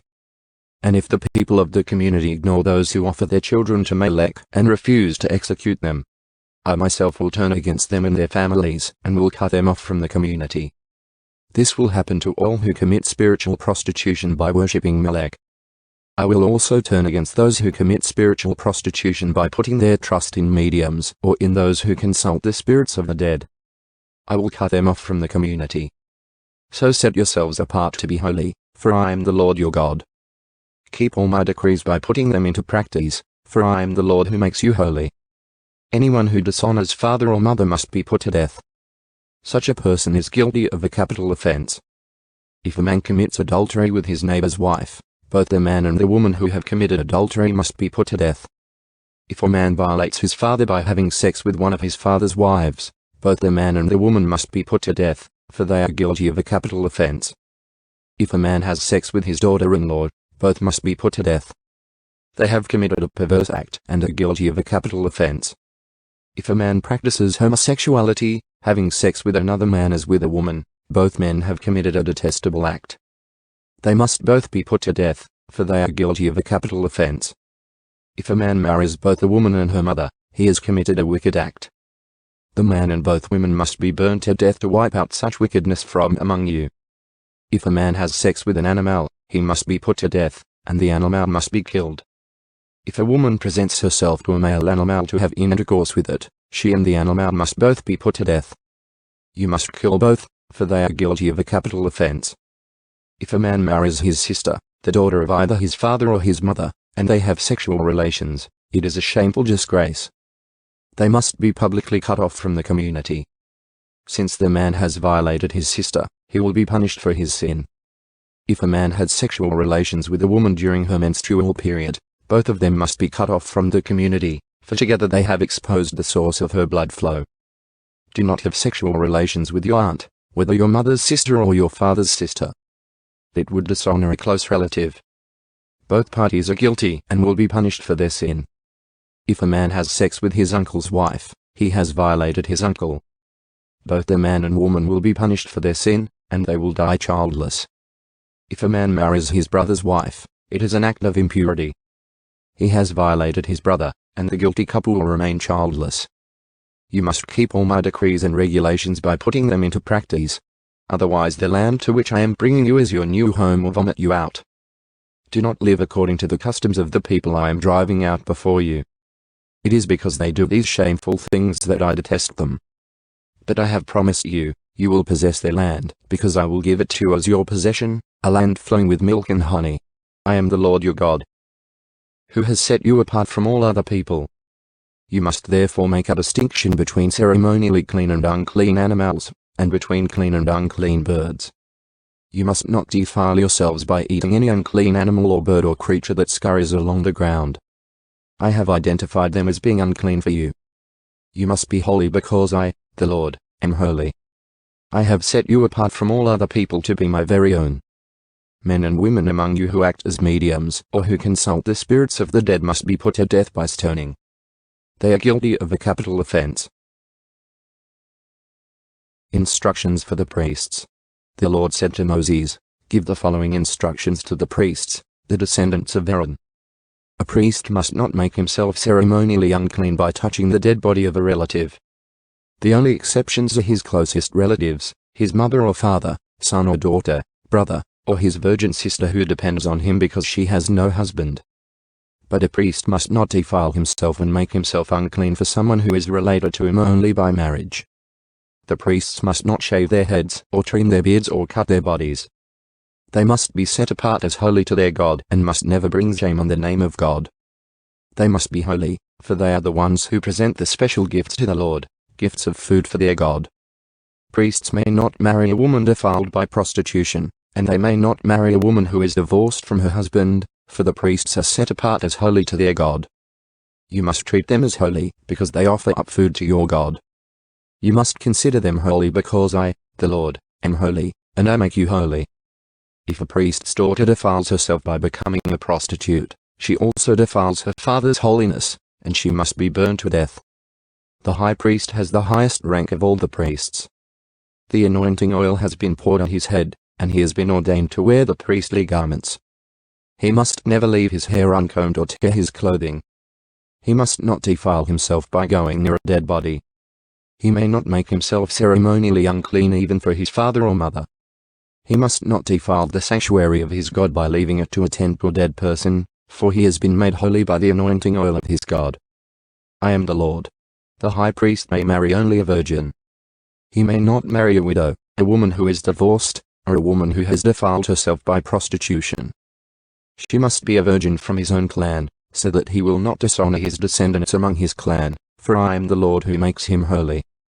Then the Lord said to Moses, "Give the following instructions to Aaron, in all future generations, none of your descendants who has any defect will qualify to offer food to his God. No one who has a defect qualifies, whether he is blind, lame, disfigured, deformed, or has a broken foot or arm, or is hunchbacked or dwarfed, or has a defective eye, or skin sores or scabs, or damaged testicles. No descendant of Aaron who has a defect may approach the altar to present special gifts to the Lord. Since he has a defect, he may not approach the altar to offer food to his God. However, he may eat from the food offered to God, including the holy offerings and the most holy offerings. Yet because of his physical defect, he may not enter the room behind the inner curtain or approach the altar, for that would defile my holy places. I am the Lord who makes them holy." So Moses gave these instructions to Aaron and his sons and to all the Israelites. The Lord said to Moses, "Tell Aaron and his sons to be very careful with the sacred gifts that the Israelites set apart for me, so they do not bring shame on my holy name. I am the Lord. Give them the following instructions. In all future generations, if any of your descendants is ceremonially unclean when he approaches the sacred offerings that the people of Israel consecrate to the Lord, he must be cut off from my presence. I am the Lord. If any of Aaron's descendants has a skin disease or any kind of discharge that makes him ceremonially unclean, he may not eat from the sacred offerings until he has been pronounced clean.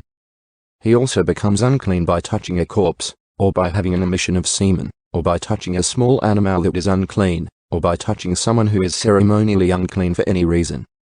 The man who is defiled in any of these ways will remain unclean until evening. He may not eat from the sacred offerings until he has bathed himself in water. When the sun goes down, he will be ceremonially clean again and may eat from the sacred offerings, for this is his food. He may not eat an animal that has died a natural death or has been torn apart by wild animals, for that would defile him. I am the Lord. The priests must follow my instructions carefully. Otherwise they will be punished for their sin and will die for violating my instructions. I am the Lord who makes them holy. No one outside a priest's family may eat the sacred offerings. Even guests and hired workers in a priest's home are not allowed to eat them. However, if the priest buys a slave for himself, the slave may eat from the sacred offerings. And if his slaves have children, they also may share his food. If a priest's daughter marries someone outside the priestly family, she may no longer eat the sacred offerings. But if she becomes a widow or is divorced and has no children to support her, and she returns to live in her father's home as in her youth, she may eat her father's food again. Otherwise, no one outside a priest's family may eat the sacred offerings. Any such person who eats the sacred offerings without realizing it must pay the priest for the amount eaten, plus an additional 20%. The priests must not let the Israelites defile the sacred offerings brought to the Lord by allowing unauthorized people to eat them. This would bring guilt upon them and require them to pay compensation. I am the Lord who makes them holy. Worthy and unworthy offerings. And the Lord said to Moses, Give Aaron and his sons and all the Israelites these instructions, which apply both to native Israelites and to the foreigners living among you.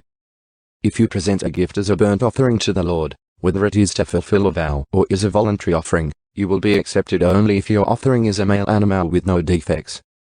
It may be a bull, a ram, or a male goat. Do not present an animal with defects, because the Lord will not accept it on your behalf. If you present a peace offering to the Lord from the herd or the flock, whether it is to fulfill a vow or is a voluntary offering, you must offer a perfect animal. It may have no defect of any kind. You must not offer an animal that is blind, crippled, or injured, or that has a wart, a skin sore, or scabs. Such animals must never be offered on the altar as special gifts to the Lord. If a bull or lamb has a leg that is too long or too short, it may be offered as a voluntary offering, but it may not be offered to fulfill a vow. If an animal has damaged testicles or is castrated, you may not offer it to the Lord. You must never do this in your own land, and you must not accept such an animal from foreigners and then offer it as a sacrifice to your God. Such animals will not be accepted on your behalf, for they are mutilated or defective. And the Lord said to Moses, When a calf or lamb or goat is born, it must be left with its mother for 7 days. From the 8th day on, it will be acceptable as a special gift to the Lord. But you must not slaughter a mother animal and her offspring on the same day, whether from the herd or the flock.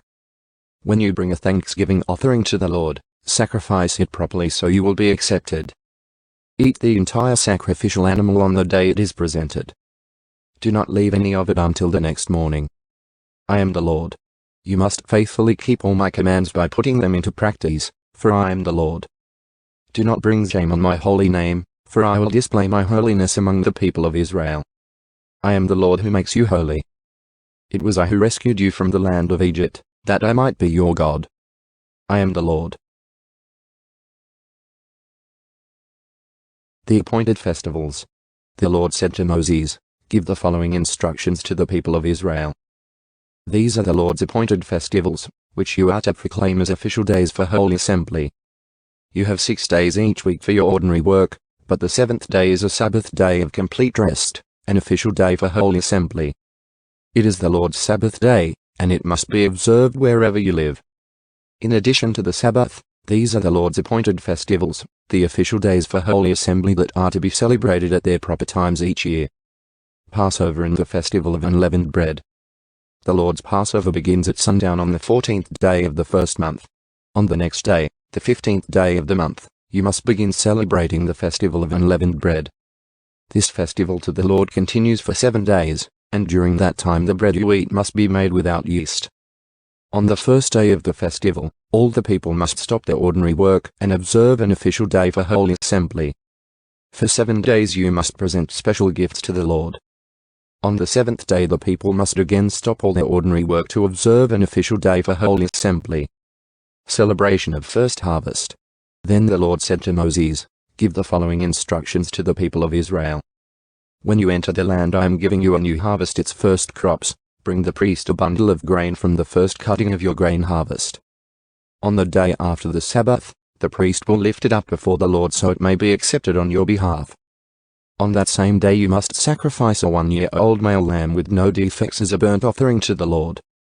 With it you must present a grain offering consisting of 4 quarts of choice flour moistened with olive oil. It will be a special gift, a pleasing aroma to the Lord. You must also offer 1 quart of wine as a liquid offering.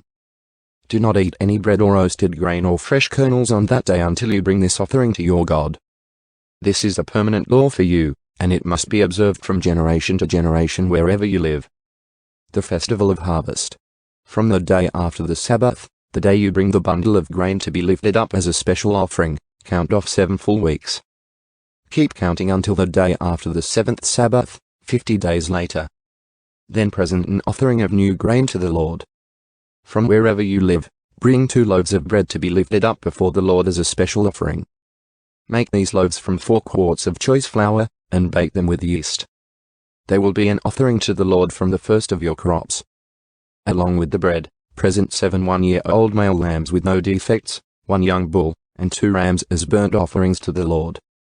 These burnt offerings, together with the grain offerings and liquid offerings, will be a special gift, a pleasing aroma to the Lord. Then you must offer 1 male goat as a sin offering and 2 one-year-old male lambs as a peace offering. The priest will lift up the 2 lambs as a special offering to the Lord, together with the loaves representing the first of your crops. These offerings, which are holy to the Lord, belong to the priests. That same day will be proclaimed an official day for Holy Assembly, a day on which you do no ordinary work. This is a permanent law for you, and it must be observed from generation to generation wherever you live. When you harvest the crops of your land, do not harvest the grain along the edges of your fields, and do not pick up what the harvesters drop. Leave it for the poor and the foreigners living among you. I am the Lord your God. The Festival of Trumpets. The Lord said to Moses, "Give the following instructions to the people of Israel. On the first day of the appointed month in early autumn, you are to observe a day of complete rest. It will be an official day for Holy Assembly, a day commemorated with loud blasts of a trumpet. You must do no ordinary work on that day. Instead, you are to present special gifts to the Lord." The Day of Atonement. Then the Lord said to Moses, "Be careful to celebrate the Day of Atonement on the 10th day of that same month, 9 days after the Festival of Trumpets. You must observe it as an official day for Holy Assembly. A day to deny yourselves and present special gifts to the Lord. Do no work during that entire day, because it is the Day of Atonement, when offerings of purification are made for you, making you right with the Lord your God. All who do not deny themselves that day will be cut off from God's people. And I will destroy anyone among you who does any work on that day. You must not do any work at all. This is a permanent law for you, and it must be observed from generation to generation wherever you live. It will be a Sabbath day of complete rest for you, and on that day you must deny yourselves. This day of rest will begin at sundown on the 9th day of the month and extend until sundown on the 10th day. The Festival of Shelters. And the Lord said to Moses, "Give the following instructions to the people of Israel. Begin celebrating the Festival of Shelters on the 15th day of the appointed month, 5 days after the Day of Atonement. This festival to the Lord will last for 7 days. On the first day of the festival you must proclaim an official day for Holy Assembly, when you do no ordinary work. For 7 days you must present special gifts to the Lord. The 8th day is another holy day on which you present your special gifts to the Lord. It will be a solemn occasion, and no ordinary work may be done that day. These are the Lord's appointed festivals. Celebrate them each year as official days for Holy Assembly by presenting special gifts to the Lord, burnt offerings, grain offerings, sacrifices, and liquid offerings, each on its proper day. These festivals must be observed in addition to the Lord's regular Sabbath days, and the offerings are in addition to your personal gifts, the offerings you give to fulfill your vows, and the voluntary offerings you present to the Lord. Remember that this 7-day festival to the Lord, the Festival of Shelters, begins on the 15th day of the appointed month, after you have harvested all the produce of the land. The first day and the 8th day of the festival will be days of complete rest. On the first day gather branches from magnificent trees, palm fronds, boughs from leafy trees, and willows that grow by the streams. Then celebrate with joy before the Lord your God for 7 days. You must observe this festival to the Lord for 7 days every year. This is a permanent law for you, and it must be observed in the appointed month from generation to generation. For 7 days you must live outside in little shelters. All native-born Israelites must live in shelters. This will remind each new generation of Israelites that I made their ancestors live in shelters when I rescued them from the land of Egypt. I am the Lord your God.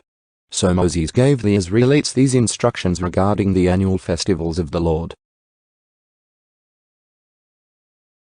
Pure oil and holy bread. The Lord said to Moses, "Command the people of Israel to bring you pure oil of pressed olives for the light, to keep the lamps burning continually. This is the lampstand that stands in the tabernacle, in front of the inner curtain that shields the Ark of the Covenant. Aaron must keep the lamps burning in the Lord's presence all night. This is a permanent law for you, and it must be observed from generation to generation. Aaron and the priests must tend the lamps on the pure gold lampstand continually in the Lord's presence. You must bake 12 flat loaves of bread from choice flour, using 4 quarts of flour for each loaf. Place the bread before the Lord on the pure gold table, and arrange the loaves in 2 stacks, with 6 loaves in each stack. Put some pure frankincense near each stack to serve as a representative offering, a special gift presented to the Lord. Every Sabbath day this bread must be laid out before the Lord as a gift from the Israelites. It is an ongoing expression of the eternal covenant. The loaves of bread will belong to Aaron and his descendants, who must eat them in a sacred place, for they are most holy. It is the permanent right of the priests to claim this portion of the special gifts presented to the Lord. An example of just punishment. One day a man who had an Israelite mother and an Egyptian father came out of his tent and got into a fight with one of the Israelite men. During the fight, this son of an Israelite woman blasphemed the name of the Lord with a curse. So the man was brought to Moses for judgment. His mother was Shelomith, the daughter of Dibri of the tribe of Dan. They kept the man in custody until the Lord's will in the matter should become clear to them. Then the Lord said to Moses, "Take the blasphemer outside the camp, and tell all those who heard the curse to lay their hands on his head. Then let the entire community stone him to death. Say to the people of Israel, those who curse their God will be punished for their sin. Anyone who blasphemes the name of the Lord must be stoned to death by the whole community of Israel. Any native-born Israelite or foreigner among you who blasphemes the name of the Lord must be put to death. Anyone who takes another person's life must be put to death. Anyone who kills another person's animal must pay for it in full, a live animal for the animal that was killed. Anyone who injures another person must be dealt with according to the injury inflicted, a fracture for a fracture, an eye for an eye, a tooth for a tooth. Whatever anyone does to injure another person must be paid back in kind. Whoever kills an animal must pay for it in full, but whoever kills another person must be put to death. This same standard applies both to native-born Israelites and to the foreigners living among you. I am the Lord your God." After Moses gave all these instructions to the Israelites, they took the blasphemer outside the camp and stoned him to death. The Israelites did just as the Lord had commanded Moses. The Sabbath year. While Moses was on Mount Sinai, the Lord said to him, "Give the following instructions to the people of Israel. When you have entered the land I am giving you, the land itself must observe a Sabbath rest before the Lord every 7th year. For 6 years you may plant your fields and prune your vineyards and harvest your crops, but during the 7th year the land must have a Sabbath year of complete rest. It is the Lord's Sabbath. Do not plant your fields or prune your vineyards during that year.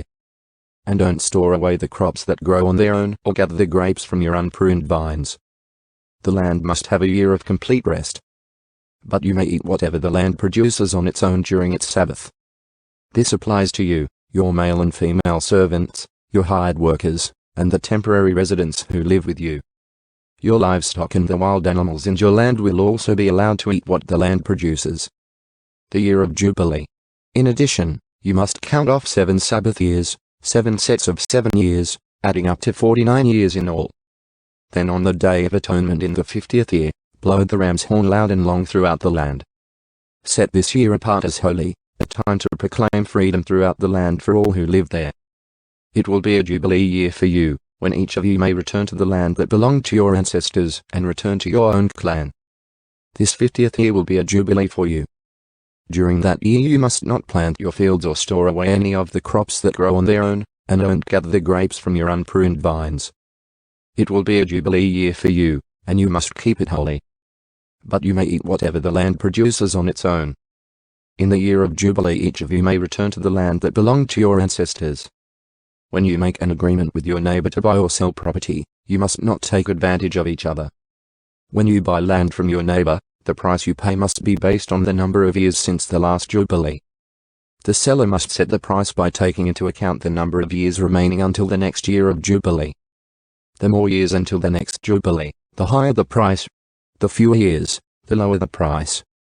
After all, the person selling the land is actually selling you a certain number of harvests. Show your fear of God by not taking advantage of each other. I am the Lord your God. If you want to live securely in the land, follow my decrees and obey my regulations. Then the land will yield large crops, and you will eat your fill and live securely in it. But you might ask, What will we eat during the 7th year, since we are not allowed to plant or harvest crops that year? Be assured that I will send my blessing for you in the 6th year. So the land will produce a crop large enough for 3 years. When you plant your fields in the 8th year, you will still be eating from the large crop of the 6th year. In fact, you will still be eating from that large crop when the new crop is harvested in the 9th year. Redemption of property. The land must never be sold on a permanent basis, for the land belongs to me. You are only foreigners and tenant farmers working for me. With every purchase of land you must grant the seller the right to buy it back. If one of your fellow Israelites falls into poverty and is forced to sell some family land, then a close relative should buy it back for him. If there is no close relative to buy the land, but the person who sold it gets enough money to buy it back, he then has the right to redeem it from the one who bought it. The price of the land will be discounted according to the number of years until the next year of Jubilee. In this way the original owner can then return to the land. But if the original owner cannot afford to buy back the land, it will remain with the new owner until the next year of Jubilee. In the Jubilee year, the land must be returned to the original owners so they can return to their family land. Anyone who sells a house inside a walled town has the right to buy it back for a full year after its sale. During that year, the seller retains the right to buy it back. But if it is not bought back within a year, the sale of the house within the walled town cannot be reversed. It will become the permanent property of the buyer. It will not be returned to the original owner in the year of Jubilee. But a house in a village, a settlement without fortified walls, will be treated like property in the countryside. Such a house may be bought back at any time, and it must be returned to the original owner in the year of Jubilee. The Levites always have the right to buy back a house they have sold within the towns allotted to them. And any property that is sold by the Levites, all houses within the Levitical towns, must be returned in the year of Jubilee. After all, the houses in the towns reserved for the Levites are the only property they own in all Israel. The open pasture land around the Levitical towns may never be sold. It is their permanent possession. Redemption of the poor and enslaved. If one of your fellow Israelites falls into poverty and cannot support himself, support him as you would a foreigner or a temporary resident and allow him to live with you. Do not charge interest or make a profit at his expense. Instead, show your fear of God by letting him live with you as your relative. Remember, do not charge interest on money you lend him or make a profit on food you sell him. I am the Lord your God, who brought you out of the land of Egypt to give you the land of Canaan and to be your God. If one of your fellow Israelites falls into poverty and is forced to sell himself to you, do not treat him as a slave. Treat him instead as a hired worker or as a temporary resident who lives with you, and he will serve you only until the year of Jubilee. At that time he and his children will no longer be obligated to you, and they will return to their clans and go back to the land originally allotted to their ancestors. The people of Israel are my servants, whom I brought out of the land of Egypt, so they must never be sold as slaves. Show your fear of God by not treating them harshly. However, you may purchase male and female slaves from among the nations around you. You may also purchase the children of temporary residents who live among you, including those who have been born in your land. You may treat them as your property, passing them on to your children as a permanent inheritance. You may treat them as slaves, but you must never treat your fellow Israelites this way. Suppose a foreigner or temporary resident becomes rich while living among you. If any of your fellow Israelites fall into poverty and are forced to sell themselves to such a foreigner or to a member of his family, they still retain the right to be bought back, even after they have been purchased. They may be bought back by a brother, an uncle, or a cousin. In fact, anyone from the extended family may buy them back. They may also redeem themselves if they have prospered. They will negotiate the price of their freedom with the person who bought them. The price will be based on the number of years from the time they were sold until the next year of Jubilee, whatever it would cost to hire a worker for that period of time.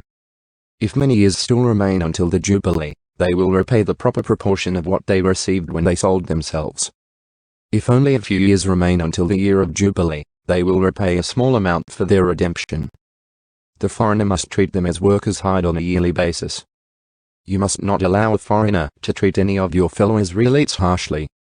If any Israelites have not been bought back by the time the year of Jubilee arrives, they and their children must be set free at that time. For the people of Israel belong to me. They are my servants, whom I brought out of the land of Egypt. I am the Lord your God.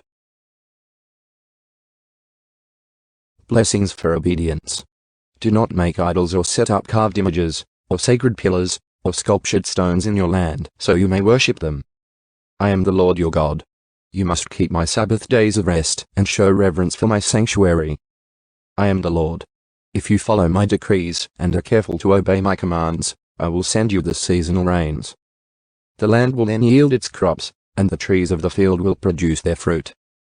Your threshing season will overlap with the grape harvest, and your grape harvest will overlap with the season of planting grain. You will eat your fill and live securely in your own land. I will give you peace in the land, and you will be able to sleep with no cause for fear. I will rid the land of wild animals and keep your enemies out of your land. In fact, you will chase down your enemies and slaughter them with your swords. 5 of you will chase 100, and 100 of you will chase 10,000. All your enemies will fall beneath your sword. I will look favorably upon you, making you fertile and multiplying your people. And I will fulfill my covenant with you. You will have such a surplus of crops that you will need to clear out the old grain to make room for the new harvest. I will live among you, and I will not despise you. I will walk among you. I will be your God, and you will be my people.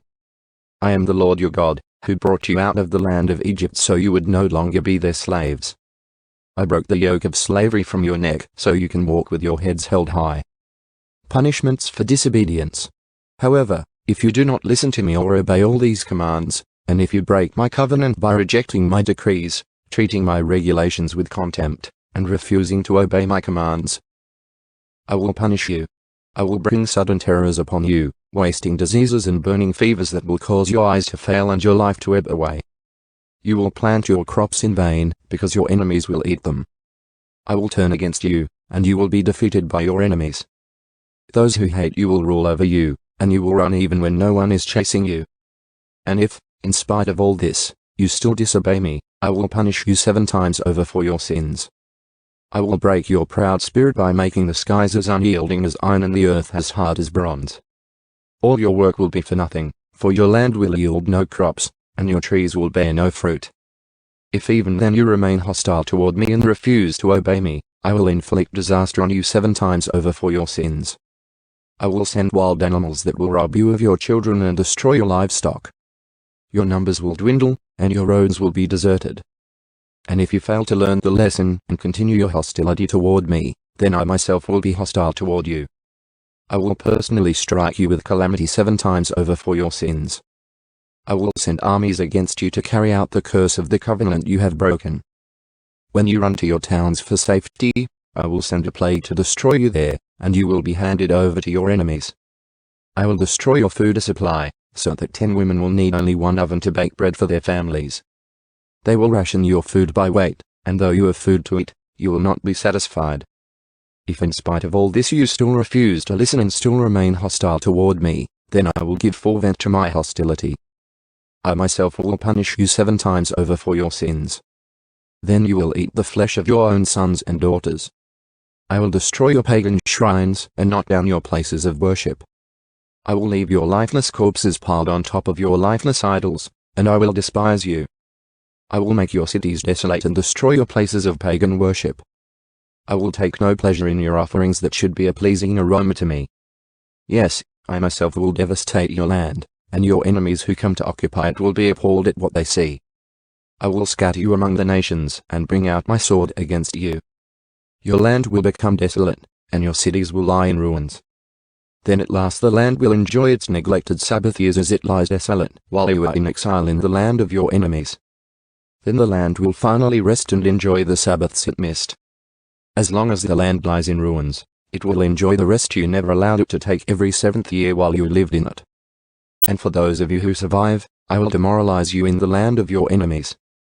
You will live in such fear that the sound of a leaf driven by the wind will send you fleeing. You will run as though fleeing from a sword, and you will fall even when no one pursues you.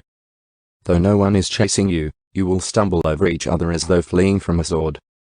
You will have no power to stand up against your enemies. You will die among the foreign nations and be devoured in the land of your enemies. Those of you who survive will waste away in your enemies' lands because of their sins and the sins of their ancestors. But at last my people will confess their sins and the sins of their ancestors for betraying me and being hostile toward me. When I have turned their hostility back on them and brought them to the land of their enemies, then at last their stubborn hearts will be humbled, and they will pay for their sins. Then I will remember my covenant with Jacob and my covenant with Isaac and my covenant with Abraham, and I will remember the land. For the land must be abandoned to enjoy its years of Sabbath rest as it lies deserted. At last the people will pay for their sins, for they have continually rejected my regulations and despised my decrees. But despite all this, I will not utterly reject or despise them while they are in exile in the land of their enemies. I will not cancel my covenant with them by wiping them out, for I am the Lord their God. For their sakes I will remember my ancient covenant with their ancestors, whom I brought out of the land of Egypt in the sight of all the nations, that I might be their God. I am the Lord. These are the decrees, regulations, and instructions that the Lord gave through Moses on Mount Sinai as evidence of the relationship between himself and the Israelites. Redemption of gifts offered to the Lord. The Lord said to Moses, "Give the following instructions to the people of Israel. If anyone makes a special vow to dedicate someone to the Lord by paying the value of that person, here is the scale of values to be used. A man between the ages of 20 and 60 is valued at 50 shekels of silver, as measured by the sanctuary shekel. A woman of that age is valued at 30 shekels of silver. A boy between the ages of 5 and 20 is valued at 20 shekels of silver. A girl of that age is valued at 10 shekels of silver. A boy between the ages of 1 month and 5 years is valued at 5 shekels of silver. A girl of that age is valued at 3 shekels of silver. A man older than 60 is valued at 15 shekels of silver. A woman of that age is valued at 10 shekels of silver. If you desire to make such a vow but cannot afford to pay the required amount, take the person to the priest. He will determine the amount for you to pay based on what you can afford. If your vow involves giving an animal that is acceptable as an offering to the Lord, any gift to the Lord will be considered holy. You may not exchange or substitute it for another animal, neither a good animal for a bad one nor a bad animal for a good one. But if you do exchange one animal for another, then both the original animal and its substitute will be considered holy. If your vow involves an unclean animal, one that is not acceptable as an offering to the Lord, then you must bring the animal to the priest. He will assess its value, and his assessment will be final, whether high or low. If you want to buy back the animal, you must pay the value set by the priest, plus 20%. If someone dedicates a house to the Lord, the priest will come to assess its value. The priest's assessment will be final, whether high or low. If the person who dedicated the house wants to buy it back, he must pay the value set by the priest, plus 20%, then the house will again be his. If someone dedicates to the Lord a piece of his family property, its value will be assessed according to the amount of seed required to plant it, 50 shekels of silver for a field planted with 5 bushels of barley seed. If the field is dedicated to the Lord in the year of Jubilee, then the entire assessment will apply. But if the field is dedicated after the year of Jubilee, the priest will assess the land's value in proportion to the number of years left until the next year of Jubilee. Its assessed value is reduced each year. If the person who dedicated the field wants to buy it back, he must pay the value set by the priest, plus %, then the field will again be legally his. 20 But if he does not want to buy it back, and it is sold to someone else, the field can no longer be bought back. When the field is released in the year of Jubilee, it will be holy, a field especially set apart for the Lord. It will become the property of the priests. If someone dedicates to the Lord a field he has purchased but which is not part of his family property, the priest will assess its value based on the number of years left until the next year of Jubilee. On that day he must give the assessed value of the land as a sacred donation to the Lord. In the year of Jubilee the field must be returned to the person from whom he purchased it, the one who inherited it as family property. All the payments must be measured by the weight of the sanctuary shekel, which equals 20 gerahs. You may not dedicate a firstborn animal to the Lord, for the firstborn of your cattle, sheep, and goats already belong to him. However, you may buy back the firstborn of a ceremonially unclean animal by paying the priest's assessment of its worth, plus 20%. If you do not buy it back, the priest will sell it at its assessed value. However, anything specially set apart for the Lord, whether a person, an animal, or family property, must never be sold or bought back. Anything devoted in this way has been set apart as holy, and it belongs to the Lord. No person specially set apart for destruction may be bought back. Such a person must be put to death. 1/10 of the produce of the land, whether grain from the fields or fruit from the trees, belongs to the Lord and must be set apart to him as holy. If you want to buy back the Lord's 10th of the grain or fruit, you must pay its value, plus 20%. Count off every 10th animal from your herds and flocks and set them apart for the Lord as holy. You may not pick and choose between good and bad animals, and you may not substitute one for another. But if you do exchange one animal for another, then both the original animal and its substitute will be considered holy and cannot be bought back. These are the commands that the Lord gave through Moses on Mount Sinai for the Israelites.